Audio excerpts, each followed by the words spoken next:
From the top of the snowy mountains of central British Columbia to you listening around the world, this, my friends, is Spaced Out Radio. I am your host, Dave Scott, sitting in the captain's chair of SOR headquarters. We welcome you to tonight's show, including Kingdom of Nye Radio and Revolution Radio. If you want to take a listen to our archives, they are free at youtube.com/Spaced Out Radio. Do me the favor, hit that subscribe button. Our website is spacedoutradio.com, where we have a plethora of features for you. Rock out to Bumblefoot, do a little shopping at the SOR Vault, grab a great book from We Read the Night, join the Space Travelers for $5 a month, and Captain Shirk has you all up to date on the SOR Newswire. Tonight's show is brought to you by Chive Charities. Help make the world 10% happier by donating to Chive Charities today. You can find them on our website. Tonight, we had to make a quick change in guest because our previous guest that we had scheduled, Jackie Chin, was unavailable to come on tonight due to a family emergency. So we got Tom Whitmore from MUFON. We haven't talked to Tom in a long while on this show. Tom has actively been involved in the UFO field for the last 30 years. Hard to believe 1990 is 30 years ago already, isn't it?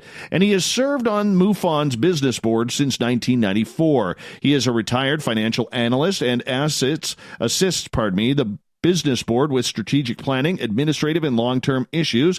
Tom takes a particular interest in his relationship between UFOs and the national security state. He is currently undertaking a great project as well on his own. Now that he's moved out east to Washington, D.C., he has been researching the history of the MJ-12 affair.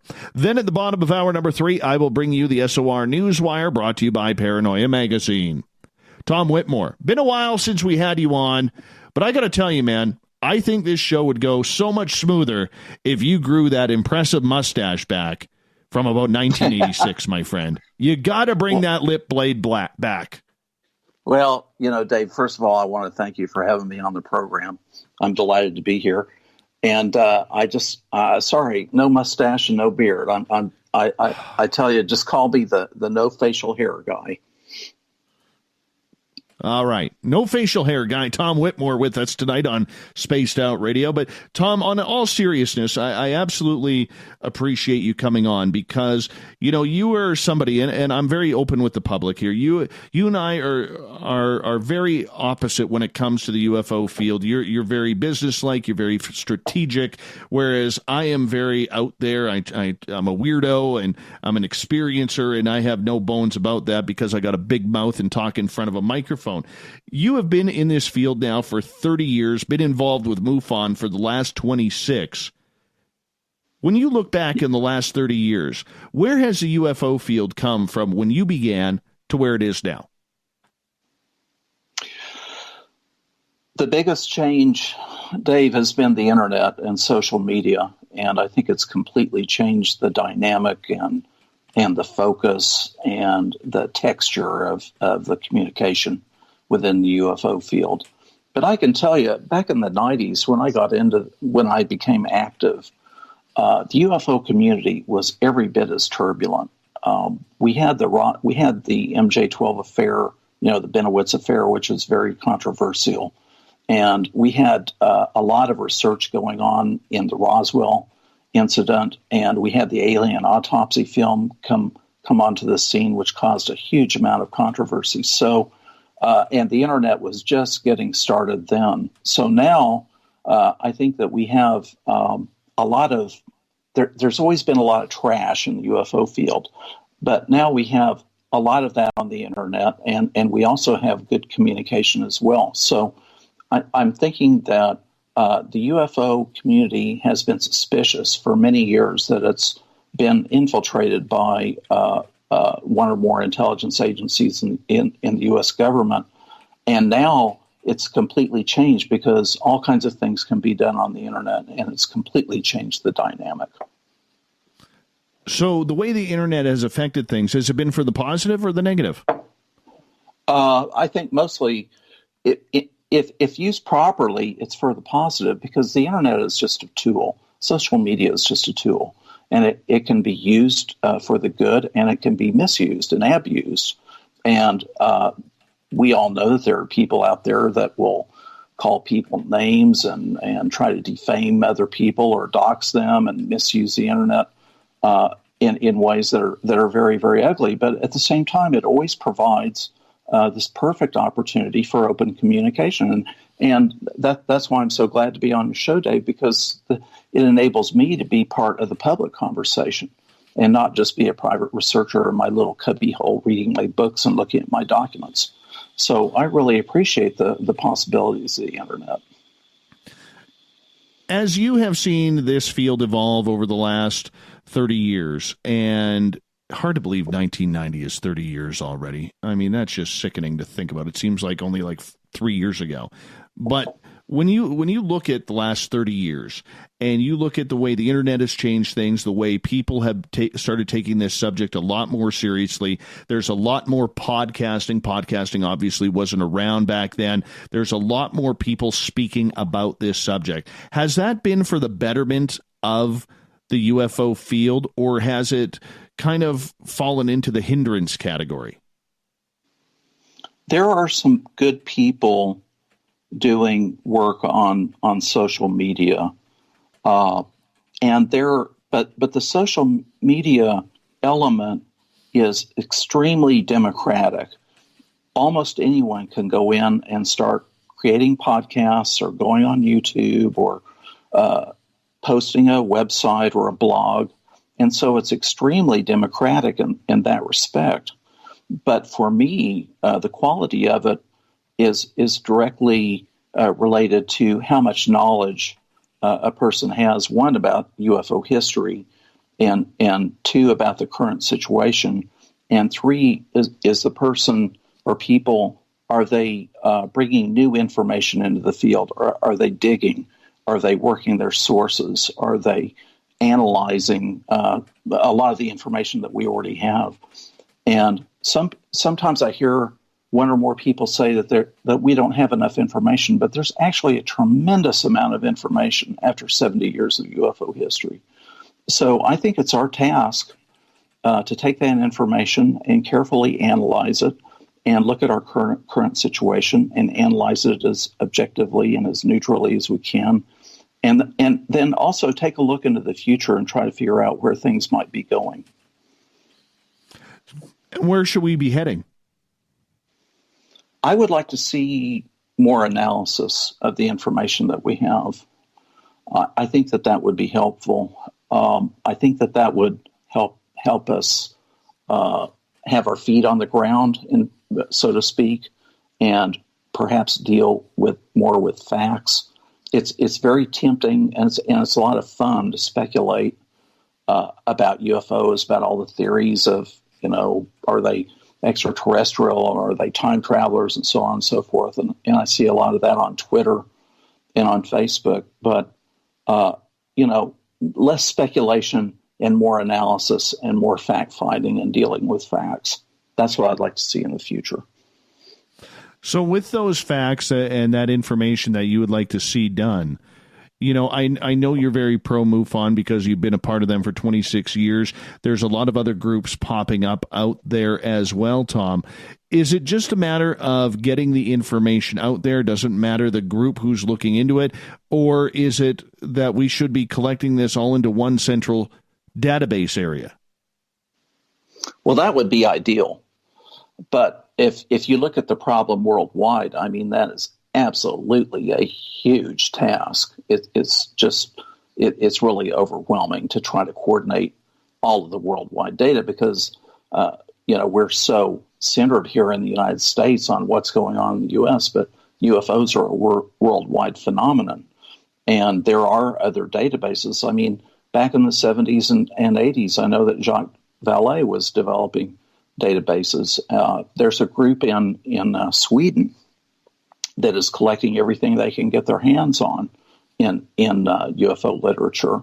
And it's a tremendous amount of material. And of course, there's the MUFON database. Now we have over 100,000 reports in there.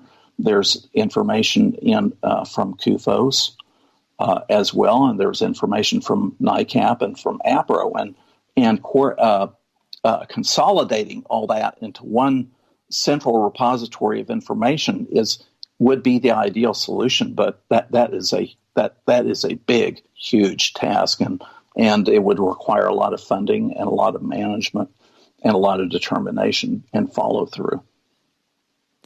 But wouldn't it be fun? It would be nice. Oh, I think it'd be more fun because I could see all of us UFO geeks like myself delving in there at any time trying to find something much easier than what we're having to do right now. I could tell you that. Well, wouldn't it be nice if you could just go on a computer and like Google and, type something in and you get all kinds of good information? That would be great. And in some ways, really, I think technologically, it would almost take something like Google to consolidate all the information. Right. That makes total sense too. Total sense. Tom, I want to ask you, because one thing I do love about having you on the air is we can talk about a little bit of the controversial stuff, and we can talk a little bit about some of the things that we like and don't like about the field and whatever. And I find you to be extremely candid and cordial and brilliant when it comes to this. And that's why I love having you on this show. Recently there's been a lot of stories talking about, Tyler Glockner from Secure Team 10. And this is a gentleman who seems to have fallen off a path or on it, and had some troubles in his life. There's no need to really bring that up. However, his UFO channel is the biggest one on the internet. And he's been known as someone who doesn't mind putting up videos that are CGI or hoaxed in some way, and he admits that, his point is people can choose for themselves whether or not the video is real. I just put it up there and people come to it. So my question to you in regards to something like this, and somebody who is, in the public eye with over 2.1 million subscribers to his YouTube channel, when you have somebody like that who's not really vetting the information, not vetting the videos, doesn't care if they're real or fake, how does that benefit or discourage people from the community or people who may not know much about this community from actually posting their evidence? Well, I know it's extremely irritating to the more serious UFO researchers that want to establish firm, solid, reliable information about sightings and about incidents. And it's extremely frustrating for the more seasoned veteran UFO researchers to see things put on the internet purporting to be UFOs that are either hoaxes or they're airplanes or balloons or something like that. I think there's a quality on the internet of people being working in the internet to get attention and to get recognition. So if you put something out on the internet that's false, but you get followers, you're getting the attention that you're looking for. And we saw that way back in the 50s, with these contactee types, the George Adamskis and the George Van Tassels, who were developing followings. They were getting a lot of attention, and they enjoyed the limelight. And I think there's that element on the internet of posting these videos. Now, I don't pay a lot of attention to UFO videos because in too many instances you've got a dot, going across the sky or something, and it's just not. It's not lucid enough, it's not vivid enough, it's not concrete enough really to attract me to that kind of a thing. But at the same time, there are people out there that are new to this whole thing, and they may be thinking there are all these UFOs out there that really aren't happening. They're really not there, and maybe they get a magnified idea of the phenomenon. But that's not to say that there aren't UFOs out there. There are. But they're actually a rather small percentage of the total reports, something in the neighborhood of maybe 5 to 10% of all the reports are actual UFOs. So with that, and you see the popularity and the people that are supporting something like that, is that the naivety of the people who are watching because they want to believe, Tom, or is that the owner of the channel taking advantage of people who are naive? It's both.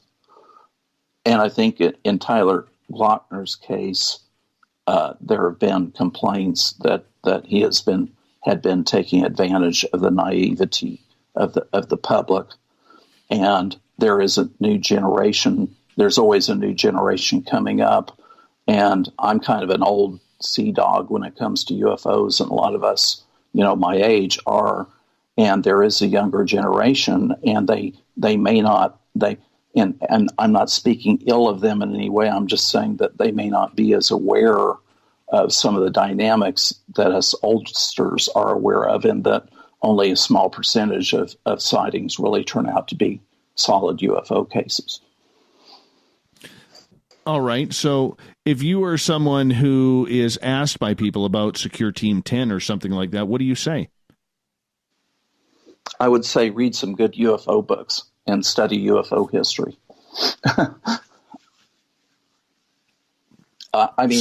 Solid answer, but I mean, obviously, I know we got to be careful with this, okay? Because we don't want to, defamation is horrible. Nobody wants to be defamed or anything like that. But I mean, there's a real cause for concern in the UFO community when, and it's not just him. We got to admit that, Tom. It's not just the Secure Team 10. There's a lot of hoaxers out there who are trying to take advantage of people.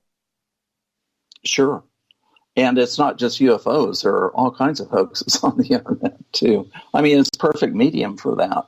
And with, the iPhones and iPads and all this electronic gear that we have, you can create films and videos and Photoshop and this and that and manipulate things and create hoaxes.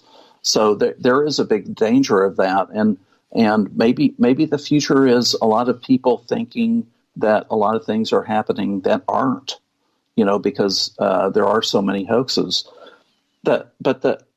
I just go back, Dave, to what I hope would be more solid work in the UFO field, because I'm not going to lay awake at night worrying that there are hoaxes in the UFO field. The internet has magnified it greatly, but there always has been an element of hoax in the UFO field, and it's a fact of life. But the internet and 24/7 news and all of this, it magnifies everything. So I think the hoax element is much bigger, and it does have the potential to mislead people.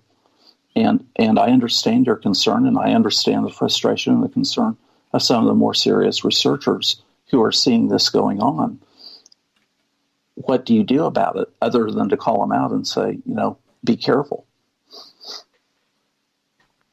A lot of people out there, Tom, also go by the conspiracy that a lot of these hoaxing sites are put up by shadow governments or alphabet groups out there that are trying to dissuade people and keep them unconvinced or naive to the fact that they don't really know what's going on. They don't know what a UFO is. Do you buy this? I think it's entirely possible, but it's almost impossible to tell to what degree it's happening. Now, like I said, with the internet now, Dave, it is so much easier if intelligence agencies from whatever source want to put information out on the internet, it's like taking candy from a baby. So I think one of the basic principles is that if you have a secret to protect, if people are getting too close to it, then you flood it with disinformation, with misinformation. And that is a technique that I think has been used in the past, not just in UFOs, but in other areas. And it's getting almost impossible to tell to what degree intelligence agencies may be involved in some of this. I don't discount the possibility at all. I think that possibility is there. If the possibility is there, who would be doing that? would we even know?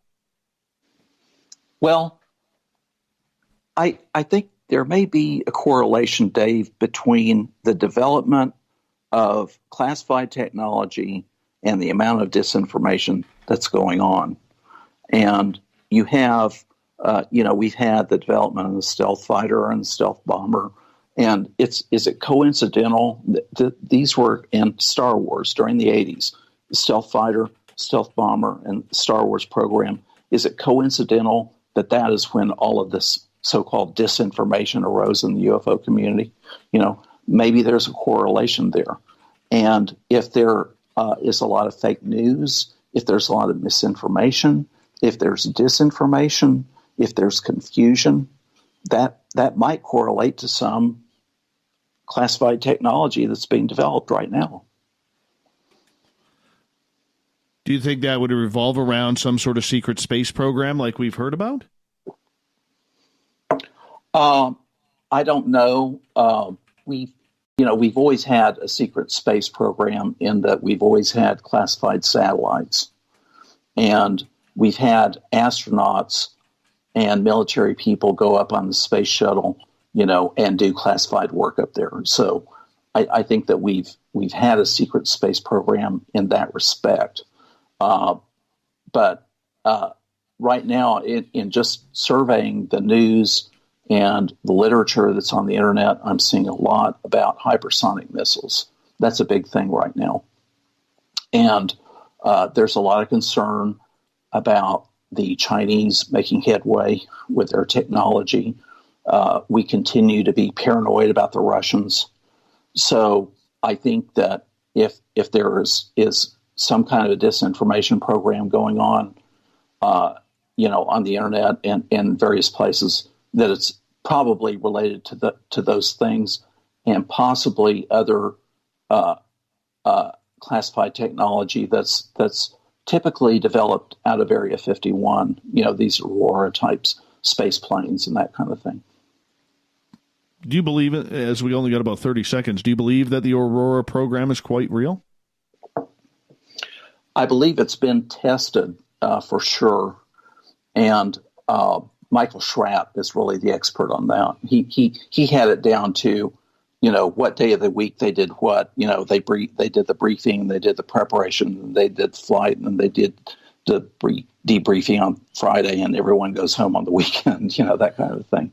And that it's almost indisputable. There were seismic measurements that showed up, from the sonic booms of these craft coming in over the Pacific. There were strange jet trails, and there have been all these rumors and leaks over the years. So I think there has been something like the Aurora, and I know that there is the next generation of the SR-71. I think it's already been out for a while, and we haven't. I don't know if it's the SR-72. Tom, I'm going to get you to cut off right there because we only got about 5 seconds. More with Tom Whitmore from MUFON on Spaced Out Radio next.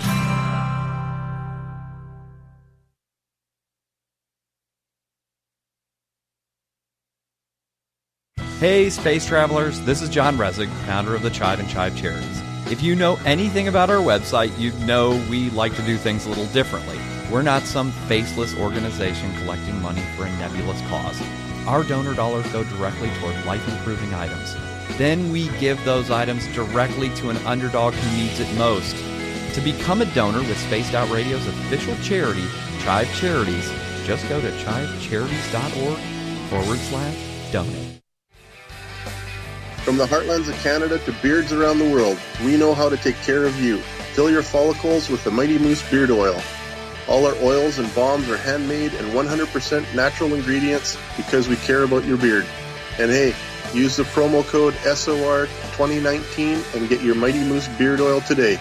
You can check us out on our website, mightymoosebeard.com.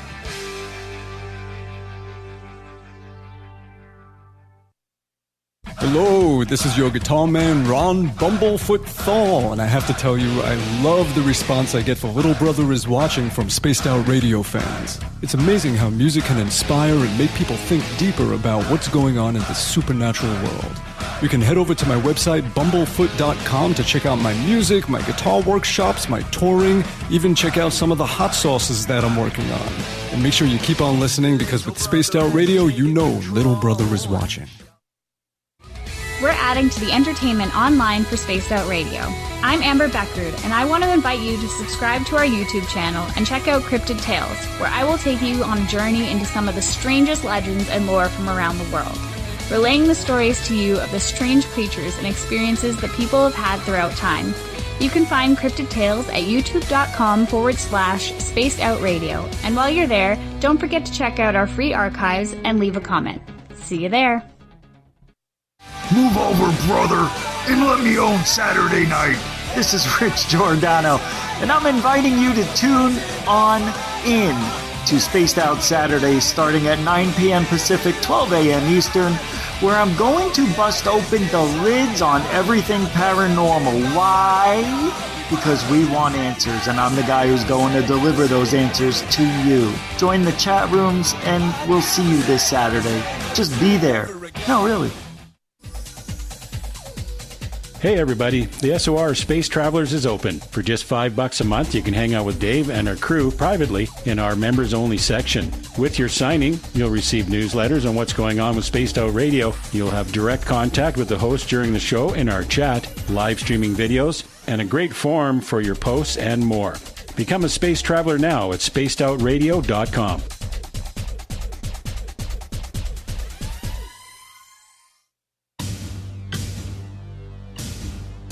You wanted new SOR gear, and now you can have it. The SOR Vault is fully stocked with t-shirts, hats, hoodies, mugs, and everything in between, with great logos for you to choose from. So head on over to spacedoutradio.com, click on the SOR Vault, and go shopping. Pricing is quite affordable, and you can look good representing your favorite show. So go to our website and pick up your new SOR wear at the SOR Vault today.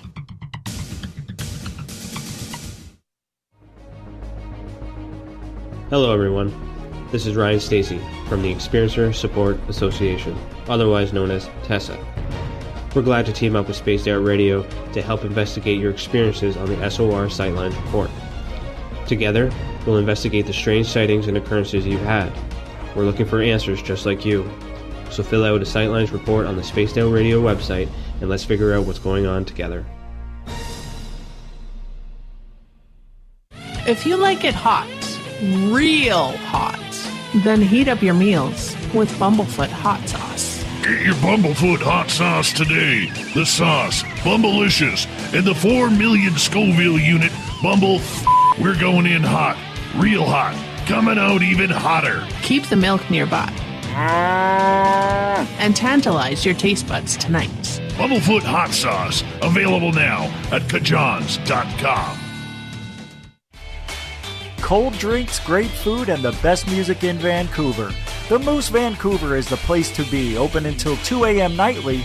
Everything on the menu starts at just $6.95. Who serves food that cheap anymore? At the Moose, you'll never know who you'll run into. Rock stars, actors, athletes. It's the place everyone wants to be. So join us at the Moose Vancouver. The Moose Vancouver, the official party bar of Spaced Out Radio. Hello, Space Travelers. It's me again, Carl. Don't forget to join the Space Travelers Club for just $5 a month and follow Spaced Out Radio on Twitter at Spaced Out Radio. Our Instagram, Dave Scott SOR. Our Facebook page is Spaced Out Radio Show. Our archives are free at youtube.com/Spaced Out Radio. Come woo it up with Spaced Out Radio today. Bye!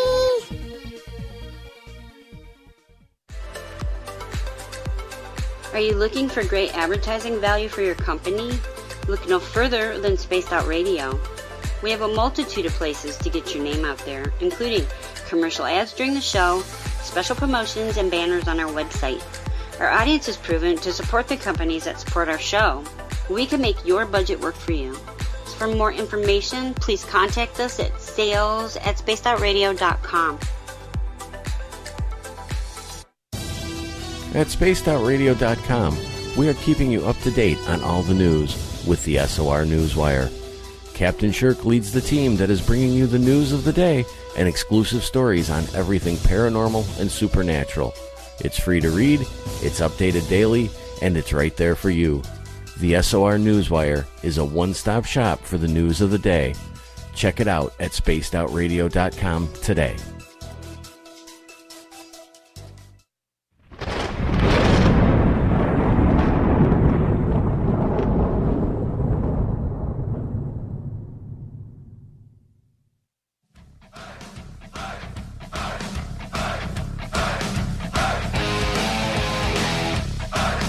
Welcome back to the second half hour of Spaced Out Radio tonight. I am your host, Dave Scott, sitting in the captain's chair of SOR headquarters. Thank you so much for joining us. Hey, I want to remind all of you that you can check out all of our archives for free at youtube.com/Spaced Out Radio. Do me the favor, hit that subscribe button. Our website is spacedoutradio.com. We got a plethora of features for you. Check them all out, while you're listening to the show. Tonight we have MUFON director Tom Whitmore with us. We're talking UFOs, and later on in the show we'll get into some MJ-12 as well. Tom, welcome back. Dave, thanks for having me on the show. I'm really glad to be here. Question that I wanted to go in the direction this half hour, Tom, is the debate that is happening in the field of ufology. And it's been going on for about a year now. And it's really between the science of what is happening with this phenomena comparatively to the experiencer who has seen things in the sky, maybe been taken by extraterrestrials, so on and so forth. I come from things on a personal level, on an experiencer's level, so do so many of our audience members who listen to this show. And that's why we bring people such as you on. Will this group, or will these two sides ever be able to form one group to help benefit ufology? I realize that both are way different in their causes of wanting to know what is going on with disclosure. However, I think both need each other in order to move forward. What's your thoughts? Well, I think that you can treat the experiencer phenomenon scientifically as well. Now, there is the element that you should take the experiencer's story at its face value, at their word, unless there's evidence or proof that they're creating a hoax. So on the face of it, you want to understand and accept their stories, but they can be treated in a scientific way. The problem is the funding and the professional stature of people that could organize the treatment of, the dealings with the experiencers. And what I'm getting at, Dave, is the experiencers could undergo psychological testing, and they might even undergo hypnotic regression if it's done by the proper professional people that are qualified to do so, professional psychologists and psychiatrists. And the experiencers can be evaluated psychologically, and their stories can be taken, and then hopefully there can be some kind of rational analysis and understanding of what the experiencer is relating. So I understand your concern that experiencer stories should be accepted, but I think there is also an opportunity to do some scientific work on the psychological side. So those who are so much focused on what the Tic Tac is doing, or what the gimbal film or Go Fast is doing, and where all of this is going, I've said this in blogs and talked to other people about this. Frankly, in my opinion, as an experiencer who has had weird, strange things happen to them, that make me get snarked on Twitter each and every night, #SpacedOutRadio, I really couldn't give two cares, Tom, about the technology. I really couldn't. Means nothing to me. I shouldn't say that. It does mean something to me, but very little comparatively to trying to figure out the answer of why me. Why did my happily boring life have to end? at 38 or at 40 years old when this phenomena started for me. And to me, that is the biggest concern that I have regarding this entire project. I know there are others like me who've been experiencing this phenomena for a hell of a lot longer than I have. And, you know, when I hear people focusing on technology, and then I hear people focusing on saying, you know, and we've heard this from other groups out there, saying, you know, we can't officially say that a UFO is a UFO, so we have to treat it like a UAP or an ATIP or an OSAP or anything like that.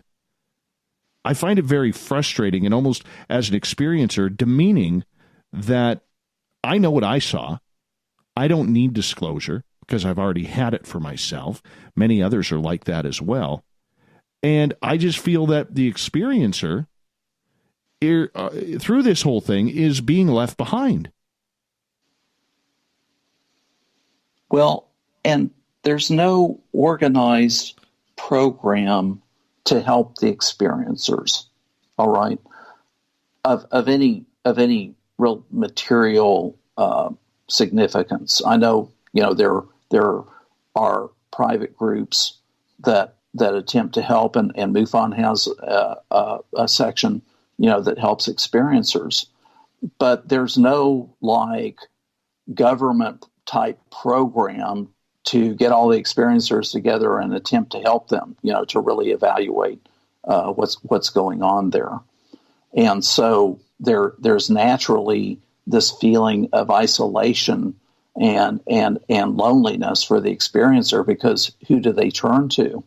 And we've had individuals that have become rather well known in the UFO field, you know, hypnotizing people on taking their stories, and there's been a lot of criticism of that. But there's no widespread or even government sanctioned program to help the experiencers, because the official government position is UFOs don't exist, or they're not a threat to national security, or, you know, they don't deal with that. So what are we left with? Now, there's a nuts and bolts history to the UFO field, because when the UFO phenomenon came on the scene in a big way after World War II, there were many, many sightings of hard craft doing maneuvers. So we kind of started out with this nuts and bolts idea, but over time, and Jacques Vallée noticed this, that the nuts and bolts explanation was not, it did not provide a complete explanation for all the phenomena and for all the situations that we were seeing. And then we've had the abduction phenomenon come up since the 70s, the 80s, and the 90s. And now I think there is more of a trend toward trying to understand the possible relationship between consciousness and all of this. So I think that we're seeing an evolution in our thinking about the big picture of the UFO problem. And Stephen Greer, I was intrigued by the terms that he used, in that he used the term consciousness-assisted technology and technologically assisted consciousness. And there may be an interface there, but meanwhile, you as an experiencer and other experiencers are left to wonder why, and why me? And we don't have an answer for that. And I don't know if we can get an answer to that, Dave. Tom, how does this field evolve into the way it has when we haven't even solved the past? Well, I wrote an essay on my blog. It was What the Black Death Can Teach Us About the UFO Problem. And when the Black Death came on the scene in the 14th century, people had no idea what caused it. And it was another 500 years before the bacteria was identified that caused the Black Plague. 500 years. And in my essay, I explained that the worldview of the people at that time was such that they had no chance of understanding what caused the Black Plague, because they didn't have the scientific methodology, they didn't have the critical thinking, they didn't have the basic technology like microscopes and things like that. And it took a period of hundreds, literally hundreds of years before we got to the point of beginning to understand what caused the Black Plague and many other diseases after the germ theory. And my point is simply this, that you have a situation where you don't know what you don't know. And in that part of the quadrant, when you don't know what you don't know, it's a blind spot. And we're really groping around in the dark. And in my essay, I made the point that there's a possibility that it could be hundreds of years before we get an understanding of this, because we don't know what we don't know. Okay, so is the technology more important than the experience, right? At this point, I'm not going to be offended if you say it is. I'm not sure many people would be, but I'm curious your thoughts. I don't really have a position on that. I'm not more oriented toward either the technology or the experience. Now, personally, my personal interest is the possibility that, a saucer and bodies were recovered and the government knew about it and studied it. That to me is solid, concrete proof. That's confirmation, and it's proof of the reality of the phenomenon. Now, I haven't had any experiences, Dave, and I kind of tell in a joking way, if you don't want to see a UFO, if you don't want to be abducted, if you don't want to have a paranormal experience, if you don't want anything weird to happen, then hang out with me. You won't have a thing to worry about. But for people like you and others that have had these experiences, you have a totally different viewpoint. And I personally am more oriented toward the history and the documentation and that kind of thing. I'm not as concerned with the technology per se, because either if the government is if some parties are back engineering it, it's kept so secret that we can't get to it. And if we are being visited by either extraterrestrials or ultra-terrestrials or whomever, the technology is so advanced that it's way beyond our capability to understand yet. Do you believe that we are being visited? Oh, yeah. No, I'm absolutely convinced. And Dave, you say, I don't need to worry about the technology. I'm an experiencer. I've experienced this. I don't need any proof. Let me tell you something, Dave. I'm not worried about sightings. I grew up, seeing this on TV. I grew up reading all these UFO books about all these sightings, from NICAP and all of this. NICAP documented hundreds and hundreds of really credible sightings. And, we have the MUFON database and everything that CUFOS has done and all that. So you don't have to convince me that UFOs are real. I'm trying to find a way that we can confirm that the government knows that they're real. Okay? Okay, so for a lot of people, and I think that's fascinating and intriguing, but for a lot of people out there, they're going to say, well, Tom, how the hell are you going to do that? This is a secret that people have guarded with their lives for the last 70 years since Roswell. How the heck is this ever going to come out? And why would the government let it? Yeah, and I don't expect that to happen, Dave. I really don't. I'm simply, personally, I'm intrigued by it. And I love doing this kind of work of doing historical research and documentary research and so on and so forth. And in that work, I hope to find clues. Okay? I don't expect to get a smoking gun. The only way we're going to get a smoking gun is if somebody messed up somewhere and let something through the system that wasn't supposed to come out, I don't think that the information is, assuming it exists, I don't think the information is going to be released. Because how do you tell the public that you've been lying to them for 70 years? How do you tell the public that you've discredited innocent people who have seen legitimate sightings, who have experienced legitimate experiences? How do you tell the public that you've been involved in this and keeping it from the public? I just don't see how they're going to do that. No, and that's a difficult part. What would be, without the idea of mass hysteria, what would be the difficulty at this point of admitting that this phenomena is real? It doesn't have to be the U.S. government. It could be the Canadian government. It could be the British government, the Russians, whomever. What would be the danger of that?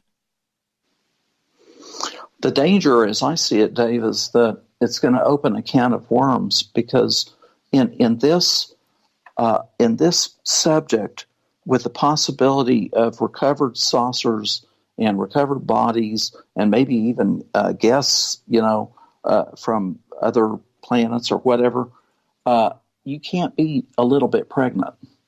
And once firm confirmation occurs, once firm disclosure occurs, there are going to be a million questions. The cat is let out of the bag. So that's what I see happening. And when that happens, the authorities or the powers that be or whoever is in control of this, assuming that it exists, they may be forced to come out with bad news as well as good news. And we've heard, you've had David Paulides on with this missing 411 business, and Richard Doty has spoken about missing people. Richard Doty has even said in an interview on the internet, and anything I say about Richard Doty is just what I've heard him say on these interviews, but he said that there's a percentage of abductees that don't come back. So there could be very bad news out there. And how is society, it's one thing for society to react to the reality of extraterrestrial life and visitation. It's another thing to see how society would react if they think that we're physically in danger from it. Do you think religion has a play in this? Oh, yeah, most definitely. And the critics, the skeptics of the alleged Carter briefing document talk about how absurd this notion is, but there was a notion introduced in the 80s in these question documents that were coming out and in the rumors that were being spread around, was that Jesus Christ was a plant. Okay.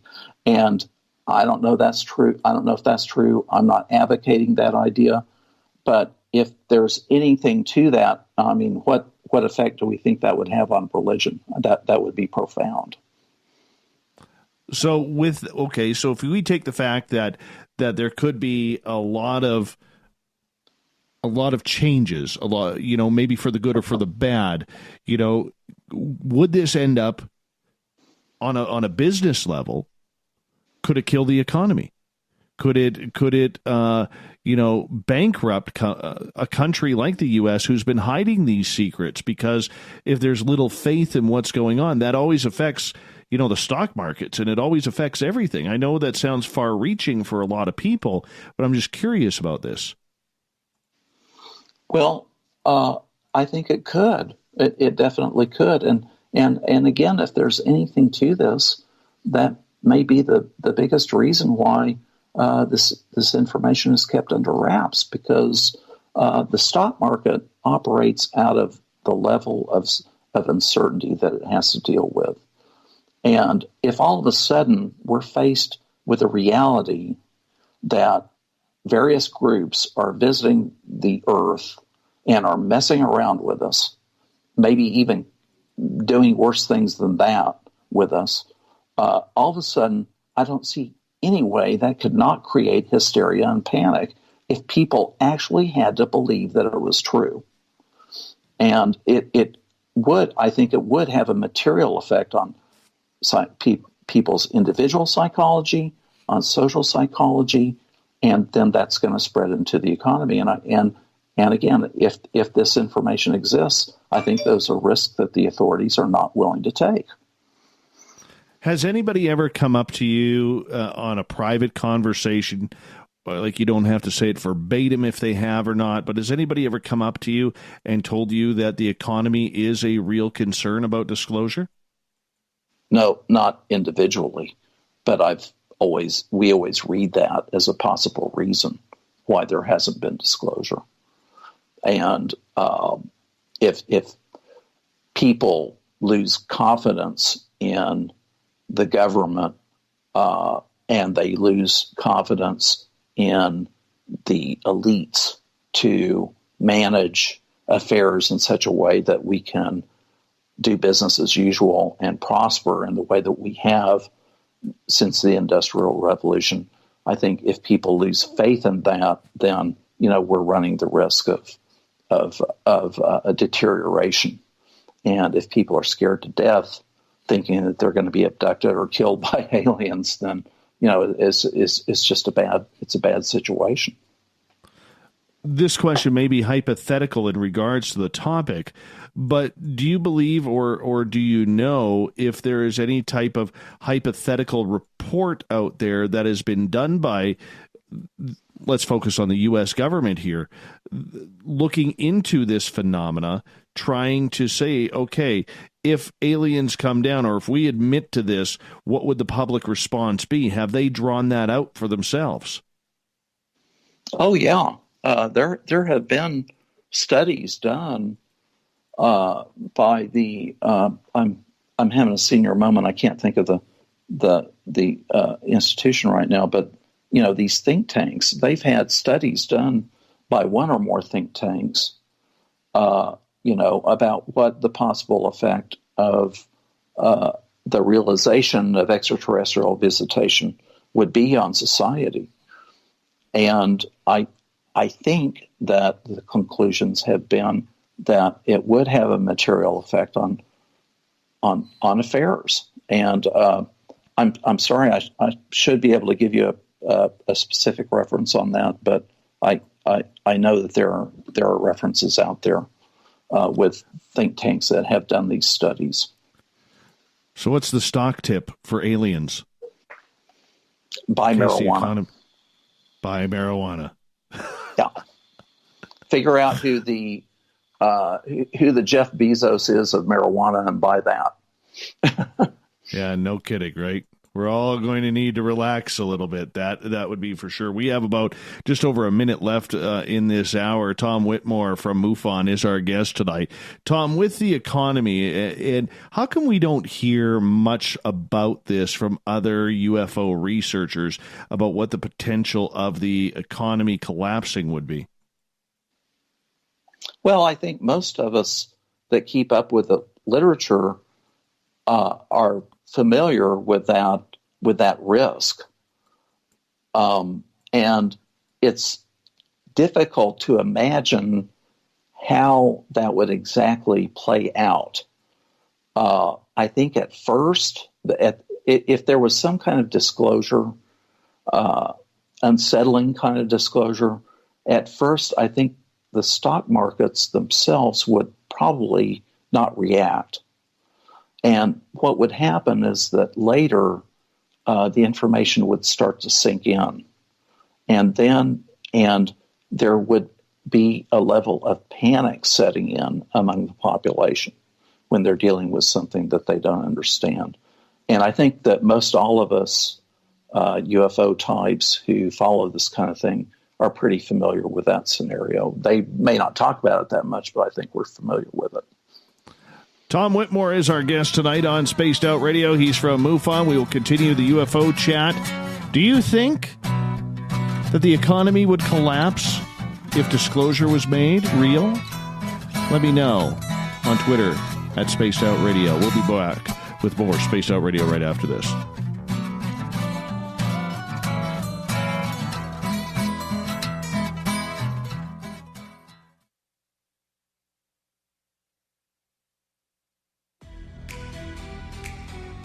Are you an experiencer of something strange that can't be explained? Do you want help finding out what's going on? I'm Ryan Stacy, head of the Experiencer Support Association, otherwise known as TESA. We've teamed up with Spaced Out Radio to investigate cases filled out in the SOR Sightlines report. We are independent and there's no cost to what we do. All we need is your experience. Let's find out what's happening together on the SOR Sightlines report. Hello, Space Travelers. It's me again, Carl. Don't forget to join the Space Travelers Club for just $5 a month and follow Spaced Out Radio on Twitter at Spaced Out Radio. Our Instagram, Dave Scott SOR. Our Facebook page is Spaced Out Radio Show. Our archives are free at youtube.com/Spaced Out Radio. Come woo it up with Spaced Out Radio today. Bye!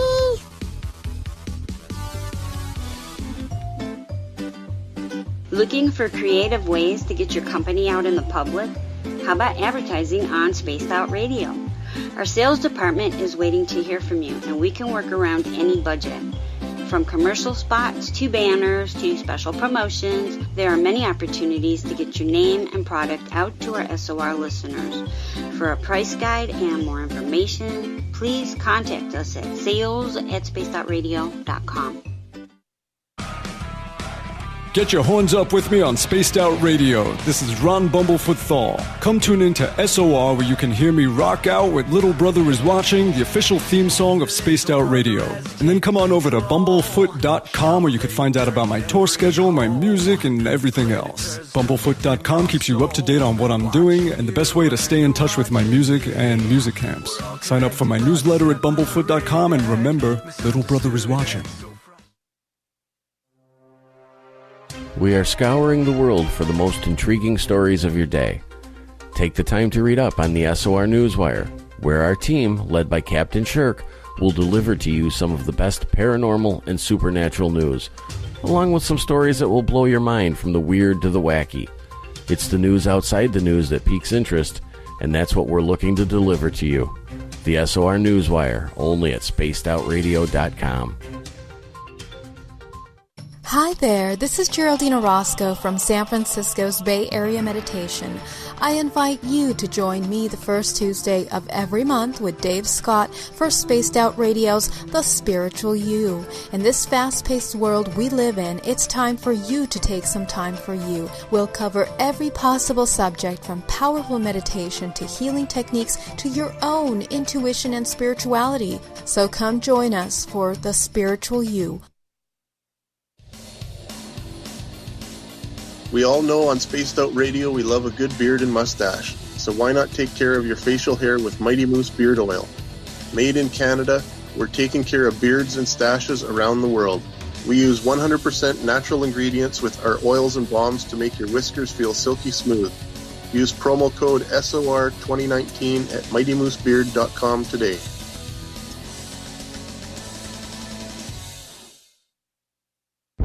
Are you intrigued by Paranormal Talk Radio? You'll love the new Paranormal Radio app from TalkStream Live. You'll find a great selection of talk shows covering UFOs, ghosts, strange phenomena, and much more. Download the Paranormal Radio app now and start listening to the very best in paranormal talk entertainment, including the network you're listening to right now, the Paranormal Radio app, free in Google Play and the iOS App Store. The party is always on at the Moose Vancouver. The Moose Vancouver is where you want to be when visiting Canada's West Coast. Open until 2 a.m. nightly, the Moose cranks up the rock while serving some of the best rated food in the city. The menu starts at $6.95. Why party anywhere else in Vancouver when the Moose is right there? Get your horns up and rock with the Moose, the official party bar of Spaced Out Radio. For the price of one cup of coffee a month, you can become an SOR Space Traveler. The Space Travelers Club is a place where you can interact with other listeners, either live during the show or on our great forum. We want your stories, pictures, comments, and ideas. You'll get live video streams, exclusive content, and be a part of our newsletter. Stay in touch with everything SOR. The Space Travelers Club is just $5 a month at spacedoutradio.com.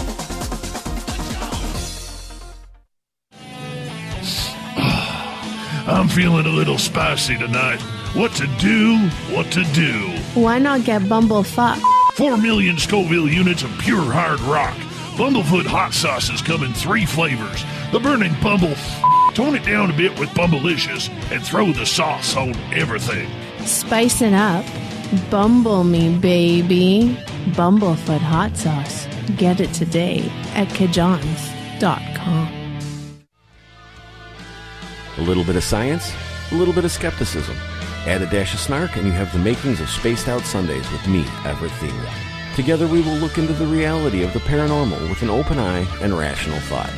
Oh, did I mention there'll be plenty of woo as well? Your time spent with Spaced Out Sundays will make the night even better. The chat rooms are open, 9:06 p.m. Pacific, 12:06 a.m. Eastern, right here at spacedoutradio.com.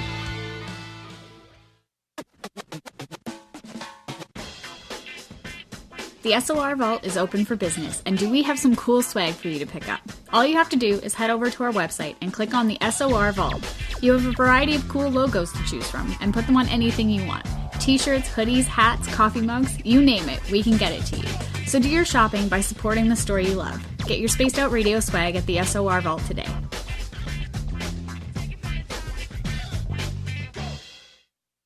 Visit purpleplates.com today. For over 40 years, the Purple Energy Plates have been delivering amazing results for their many customers. Inspired by the great genius Nikola Tesla, the harmony, healing, and energetic effects of the plates have proven over and over to be beneficial and often miraculous to thousands of customers. Check their site for daily specials and choose from their many energy products. You won't be sorry. Visit them today at purpleplates.com. Hi, this is Amber Beckrud, and I want to invite you to subscribe to our YouTube channel where we store all of the SOR show archives for free. And as an added bonus, every 2 weeks I'm posting brand new content on Cryptid Tales, where I will get into some of the spookier legends and folklore from around the world and tell the stories that go with them. Find us at youtube.com/Spaced Out Radio and check out Cryptid Tales today. Drop a comment and let me know what you want to hear. See you there. You're listening to Spaced Out Radio with Dave Scott. Follow Dave on Twitter at Spaced Out Radio and on Facebook, Spaced Out Radio Show. Welcome back to hour number 2 of Spaced Out Radio. Tonight I am your host, Dave Scott. Appreciate you all tuning us all in on this Thursday night, early Friday morning. We welcome back everyone listening in on WQEE 99.1 FM in Noonan, Georgia, KZFX 93.7 FM in Ridgecrest, California, UPRN 107.7 FM in New Orleans, KDUN AM 1030 in Reedsport, Oregon, KDNF AM 1560 in Dangerfield, Texas. Hi to everyone listening in on Kingdom of Nye Radio and LGAB, and everyone listening in on Revolution Radio. Great to have you with us. Remember, all of our archives are free at youtube.com/Spaced Out Radio. Do me the favor, hit that subscribe button. The Desert Clam has set the password for tonight in the SOR Space Travelers Club. Samophile. Samophile is your password. Use it wisely, space travelers, as the Clam sets the password each and every night right here on Spaced Out Radio. Our website is spacedoutradio.com. We got a plethora of features for you. Rock out to Bumblefoot, do a little shopping at the SOR Vault. Grab a great book from We Read the Night. Join the Space Travelers for $5 a month, and Captain Shirk has you all up to date on the SOR Newswire. Tonight we are talking UFOs. From MUFON, we have Tom Whitmore with us, and this guy's just a plethora of information. Anytime we get to use the word plethora, I love to jump on that, Tom, so thank you so much for joining us. Tom used to have a great mustache, but he's decided he's not growing it back, so he does get deductions on that for his research. I just think how strong your research would be with that lip blade back, man. I really, really do, Tom. But we're glad that you are here tonight, and thank you for filling on in. Okay, Dave, and I'm so pleased to be with you. Thanks. Right before the break, we were talking about how the economy could potentially be affected by any sort of disclosure on that. You know, we touched on the religious side of everything as well. As we all know, you know, the religious community, when it comes to UFOs, Tom, has always been very, very vocal about the fact that, you know, the Bible says that these are demonic entities that are potentially coming down to harass us from the devil himself. And old Beelzebub has a squadron of UFOs, and that's what's taking people is demons, not aliens. You know, we can debate that left, right, and center in regards to this topic. However, it is a real issue when it comes to whether or not people could handle any type of disclosure. With MUFON, I don't know if you guys look into this, but have you guys ever discussed the idea of how any type of disclosure would be affecting any religious beliefs? Oh, yeah, Dave. And you know, MUFON's been around for a while. And every year we have an annual symposium. And for many years we've had various people write papers and give presentations on the religious side of this question. There's always been speculation and wonder about certain incidents in the Bible in the Old Testament. And there have been questions about things that have happened in ancient India, affecting the Hindu religion. You have the jinn in Islam, in the Middle Eastern countries. They're concerned with that. So, yes, MUFON has had presentations on the religious, some of the religious elements and dynamics in the situation. And there is this issue, and it's even been raised by Luis Elizondo, that there is a faction in DoD that believes in this demonology angle, and that apparently is an issue in terms of public policy, because you have some high-level people over there that apparently take this point of view. So in your opinion, and with those studies that you have read and heard people speak about, what is the synopsis of all of this? Is disclosure dangerous when it comes to the religious beliefs of everything? I think it could be, because I feel that the Christian religion is somewhat insular in that I think it has led Western civilization to believe in certain respects that our past and our destiny are tied very closely with Christian ideology and prophecy.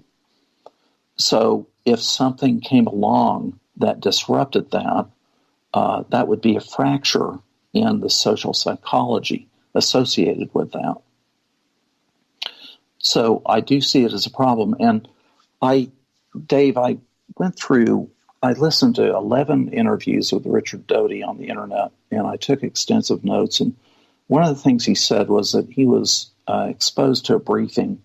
A colonel came down from Washington, and when Richard Doty first got involved in OSI on Kirtland Air Force Base, and he received this briefing, and he said that he was so startled by the information that he was given that when he was driving back to his barracks or his apartment or whatever after that, he had to pull over by the side of the road and take stock. And he had questions in his mind like, was Jesus a spaceman? It's like, what were they briefing him on? What were they telling him? But if there's anything to that, I mean, that's going to have a huge effect. You've mentioned Richard Doty a couple of times in this, and we'll get into him, just quickly here. There's a lot of people who believe he's a liar, he's a disinformation agent, we shouldn't trust anything he says. I've had him on the show once. I've talked to him a couple of times on the phone, and from what I have noticed, as eerie as it may be in chatting with him, I do sense a real modicum of truth in a lot of his words. How do you take him and the knowledge that he brings? Well, I haven't gone in and actually gotten the documentation to verify that he was in the OSI, but I think that we can pretty safely assume that he was an Air Force Office of Special Investigations special agent. And so when he tells his stories of what he did in that capacity and the kinds of cases that he was involved in and the activities that ensued, I think that we should basically take him at his word. Now, I'm not saying we shouldn't be careful. We should employ critical thinking and evaluate what we're hearing and verify what we can. But it seems to me that if he was in there doing that, that he should basically be believed. Now, at the same time, he has said that he associates with this association of retired intelligence professionals, and they meet a couple of times a year. It's a group of people that he's known for years, and they compare notes and they swap stories. I have found in these interviews that when Richard Doty talks about these issues, that he is careful to make a distinction between what he has known directly in his work and what he has heard. And that, what he's heard, like he'll say, one of these people in this group has told this story to me, and he's made that distinction, and that, in my mind, that supports his credibility. And we should always say hi to Gene in D.C. for listening in tonight. Hey, Gene, if you're listening, give us a call sometime. We always love Gene around here. We don't know who Gene is, but Richard said to say hi to him every now and again. So that's why we do that. Maybe he lives down the street from me. Could. He could very well. But, okay, so when we look at disinformation and we look at the idea that there are a lot of subjects regarding the economy, regarding the religious side of not only the politicians, but many around the country and around the world regarding UFOs being demons or jinn or whatever. Is it safer for disclosure not to happen? Most definitely. I mean, you don't upset the apple cart. And I think, and again, I don't mean to refer to Doty too much, but even Doty has said that there is at least a faction in DOD and in the government that wants to disclose this information, but they don't know how. They don't know how to do it. How after 70 years, how do they not know how to do it? Well, they don't know how to do it because of some of the reasons that I've given, such as, how do you tell the public you've been lying to them for 70 years? How do you tell the public that you've been telling everyone that UFOs don't exist or that UFOs are not a threat to national security? How do you explain that? How do you explain that you've discredited people, that pilots have been demoted, and haven't advanced in their careers? How do you explain to people that an environment has been created where airline pilots can't report a UFO if they see one?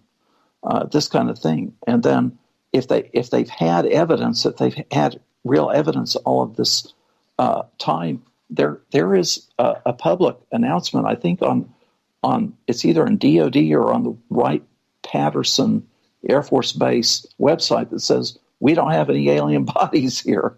So, and maybe that's true. They don't have any there. Or they may be somewhere else if they exist.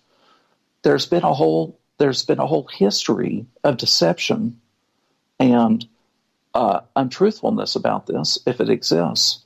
And how do you turn around and tell people, okay, now we're going to tell you the truth? That's $1 million question. So why the push? Why was it important, in your opinion, then, for somebody like Lou Elizondo to come out, or Nick Pope to try and get the news out of the MOD in the United Kingdom?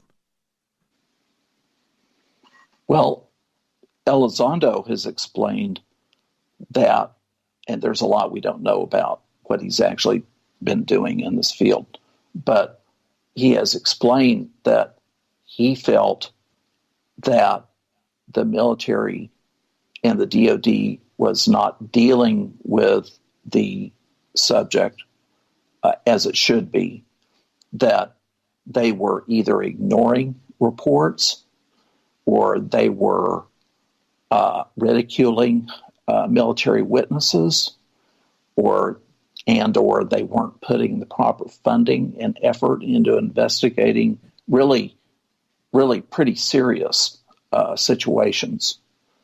And I think that my impression is that what he has done by going public has been an effort to try to force more information to come out from the DOD. Now, there seems to have been a certain amount of success in that, we all know about the videos of the Tic Tacs and all that, but you have the Navy stating that they will take UFO sighting reports from pilots and from military personnel. So that's a little tiny step. Does that mean that they like when I think of Nick Pope, I think of Paul Hellyer, Lou Elizondo. Now we could put in that category. Do they really believe that this should come out? Because, I mean, they're jeopardizing absolutely everything if the dangers are never going to bring this subject out because they're too serious. Well, Nick Pope has been as transparent as he feels like he can be, given his responsibility with the British government and the British military. And he's explained as much as he can about, his activities and his position. And Britain has released a lot of documentation on their UFO material. It's possible that Britain doesn't have anything more than that, really, than just some sighting reports that the military had taken in. I would think that Nick Pope, and I've seen him speak, but I would think that he would be in favor of disclosure, even though I can't give you an exact quote on that. Now, Paul Hellyer, I've heard him speak, and I've even asked him a direct question, but I think that he definitely is in favor of disclosure, and he claims to have at least one source, one high-level source, I think a general, at the flag officer level, that has told him that this is real, that it's true. So we have people that are advocating disclosure, but a lot of us don't really know what it is that would be disclosed, What do you think would be disclosed? I realize you just said you have no clue, but if you were to estimate, what would we learn? What would we know? Would we find out that there is little green men from other planets coming here? Well, I would think that what would be disclosed is what's been called the core story. And the core story is that craft was recovered. One or more crafts were recovered, and beings were recovered. And I think that would be a start. It would be dangerous to go any further than that, I think, from their side. But once if they disclose that, then I think there would be a million questions after that, and I don't think the questions would stop. And like I said, you can't be a little bit pregnant when it comes to this situation. Can we identify, outside of Elizondo in the U.S. or Nick Pope in the U.K., can we identify that they aren't misinformation representatives to talk in front of the media? Because no matter what report you hear, it's either Nick Pope or Luis Elizondo or Chris Mellon. That seems to be the rotation of it all when it comes to these so-called experts. We're not seeing anybody in the UFO field. Is this all about controlling the narrative from a government point of view? Well, it could be. Now, what is the relationship between, say, Fox News and the DOD and vis-a-vis Elizondo, okay, Luis Elizondo or Nick Pope? Because I think, Dave, you're probably referring to these Fox News features where Luis Elizondo is interviewed by Tucker Carlson, and yes, where Nick Pope is interviewed by Tucker Carlson, and they don't seem to want to interview anybody else, And I know that, but example, Fox News isn't. Sorry to cut you off there, Tom. Fox News isn't the only one, though. It's happened with CNN. It's happened with major newspapers. It's happened with MSNBC. It's happened with a lot of outlets. Yeah. And I guess, are you asking, is Luis Elizondo complicit in helping the government control the narrative? And yes. I can only go by what I've heard Luis Elizondo say publicly, and even and that he said at a MUFON symposium, and is even addressed to the MUFON board. And I just want to say he didn't tell the MUFON board anything more than he's told the public, okay?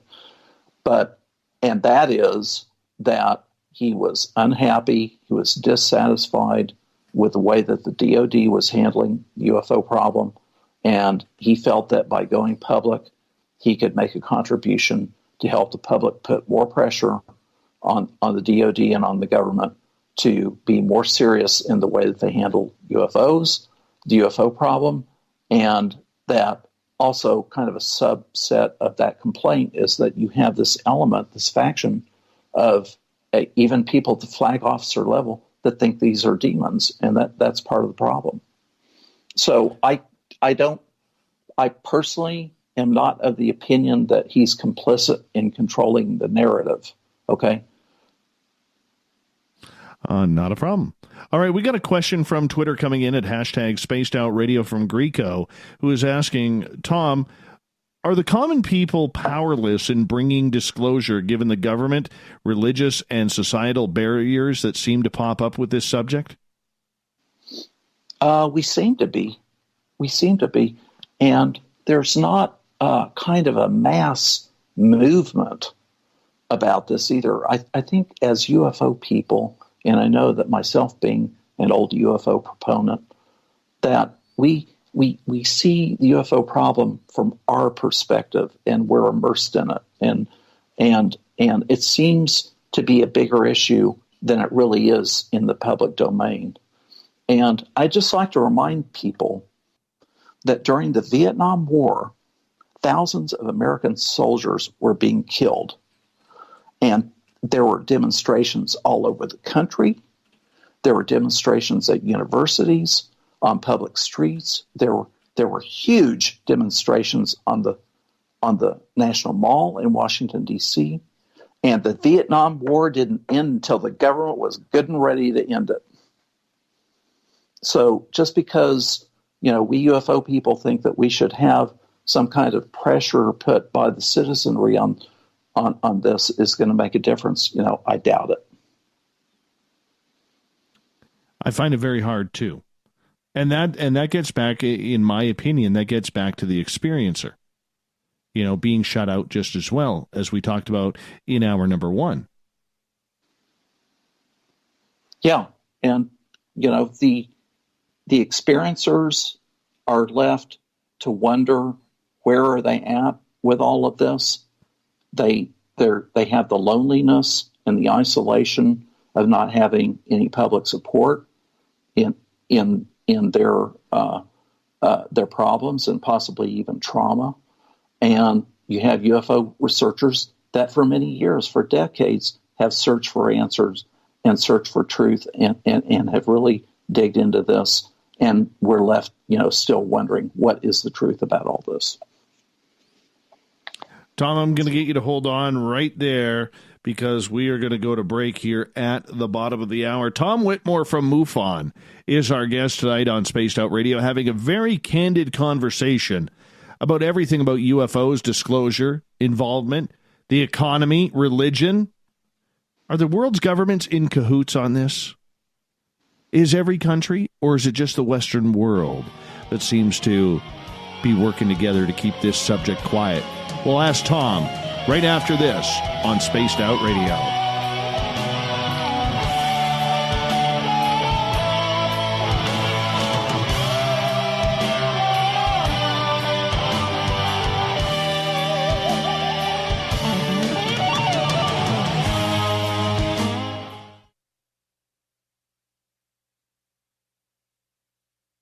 Hello, this is your guitar man, Ron Bumblefoot Thal, and I have to tell you, I love the response I get for Little Brother is Watching from Spaced Out Radio fans. It's amazing how music can inspire and make people think deeper about what's going on in the supernatural world. You can head over to my website, bumblefoot.com, to check out my music, my guitar workshops, my touring, even check out some of the hot sauces that I'm working on. And make sure you keep on listening, because with Spaced Out Radio, you know Little Brother is watching. Hey everybody, the SOR Space Travelers is open. For just $5 a month, you can hang out with Dave and our crew privately in our members-only section. With your signing, you'll receive newsletters on what's going on with Spaced Out Radio. You'll have direct contact with the host during the show in our chat, live streaming videos, and a great forum for your posts and more. Become a space traveler now at spacedoutradio.com.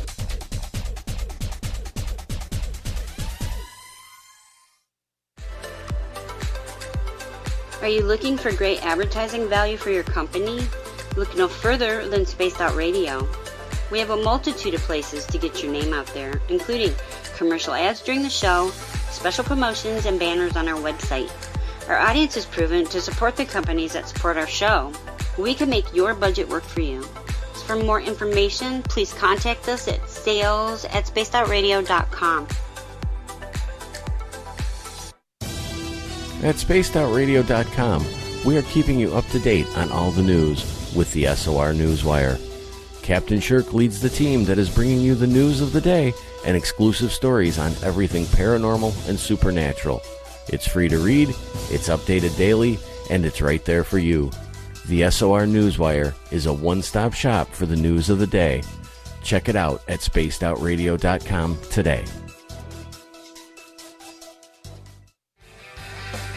From the heartlands of Canada to beards around the world, we know how to take care of you. Fill your follicles with the Mighty Moose Beard Oil. All our oils and balms are handmade and 100% natural ingredients because we care about your beard. And hey, use the promo code SOR2019 and get your Mighty Moose Beard Oil today. You can check us out on our website, mightymoosebeard.com.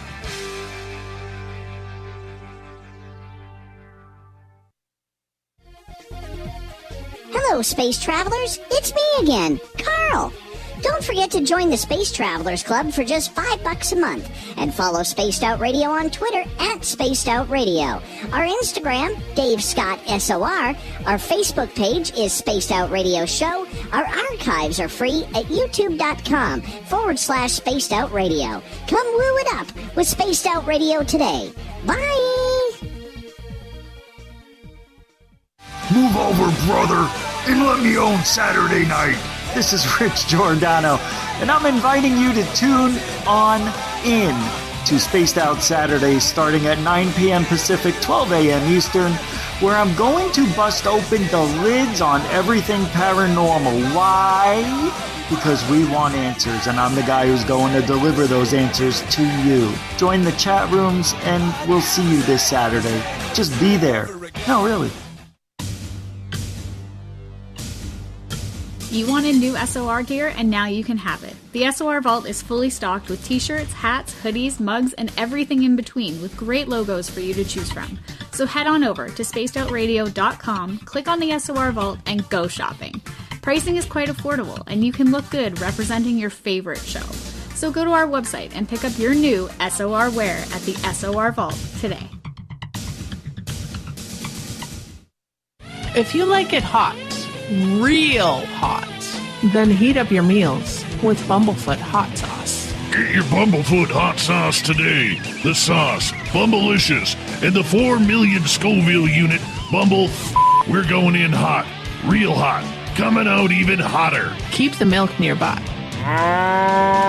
and tantalize your taste buds tonight. Bumblefoot hot sauce, available now at kajans.com.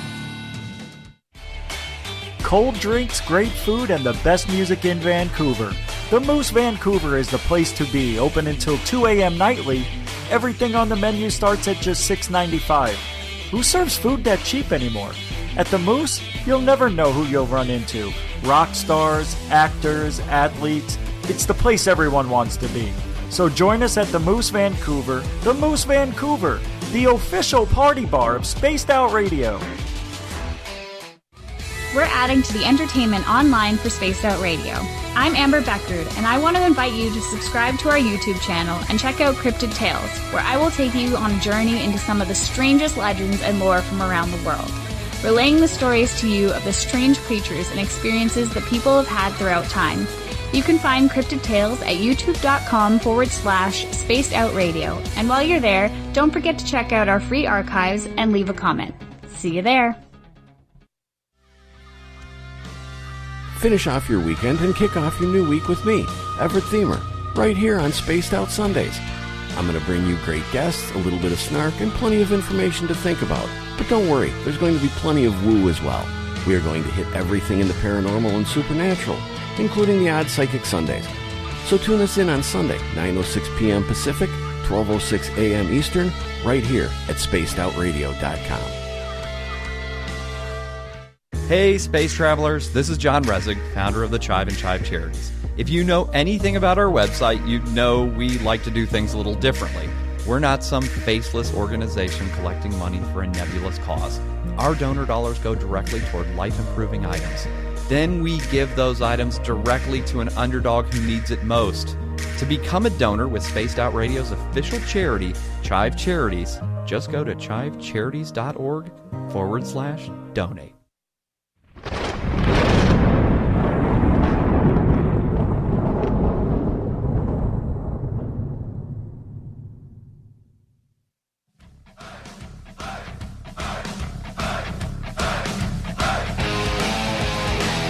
We pass the halfway point of Spaced Out Radio tonight. I am your host, Dave Scott, sitting in the captain's chair of SOR headquarters, watching the snow fall again. Gosh, I hope I don't have to snow blow my driveway again tomorrow. I just did it yesterday. I'm trying to perfect laziness, and this snow is not helping. Nonetheless, we're getting back into UFOs tonight, as we got Tom Whitmore from MUFON here. Before we bring Tom on, I want to remind all of you that you can check out all of our archives for free, especially if you missed portions of this show tonight at youtube.com/Spaced Out Radio. Just do us a favor, hit that subscribe button.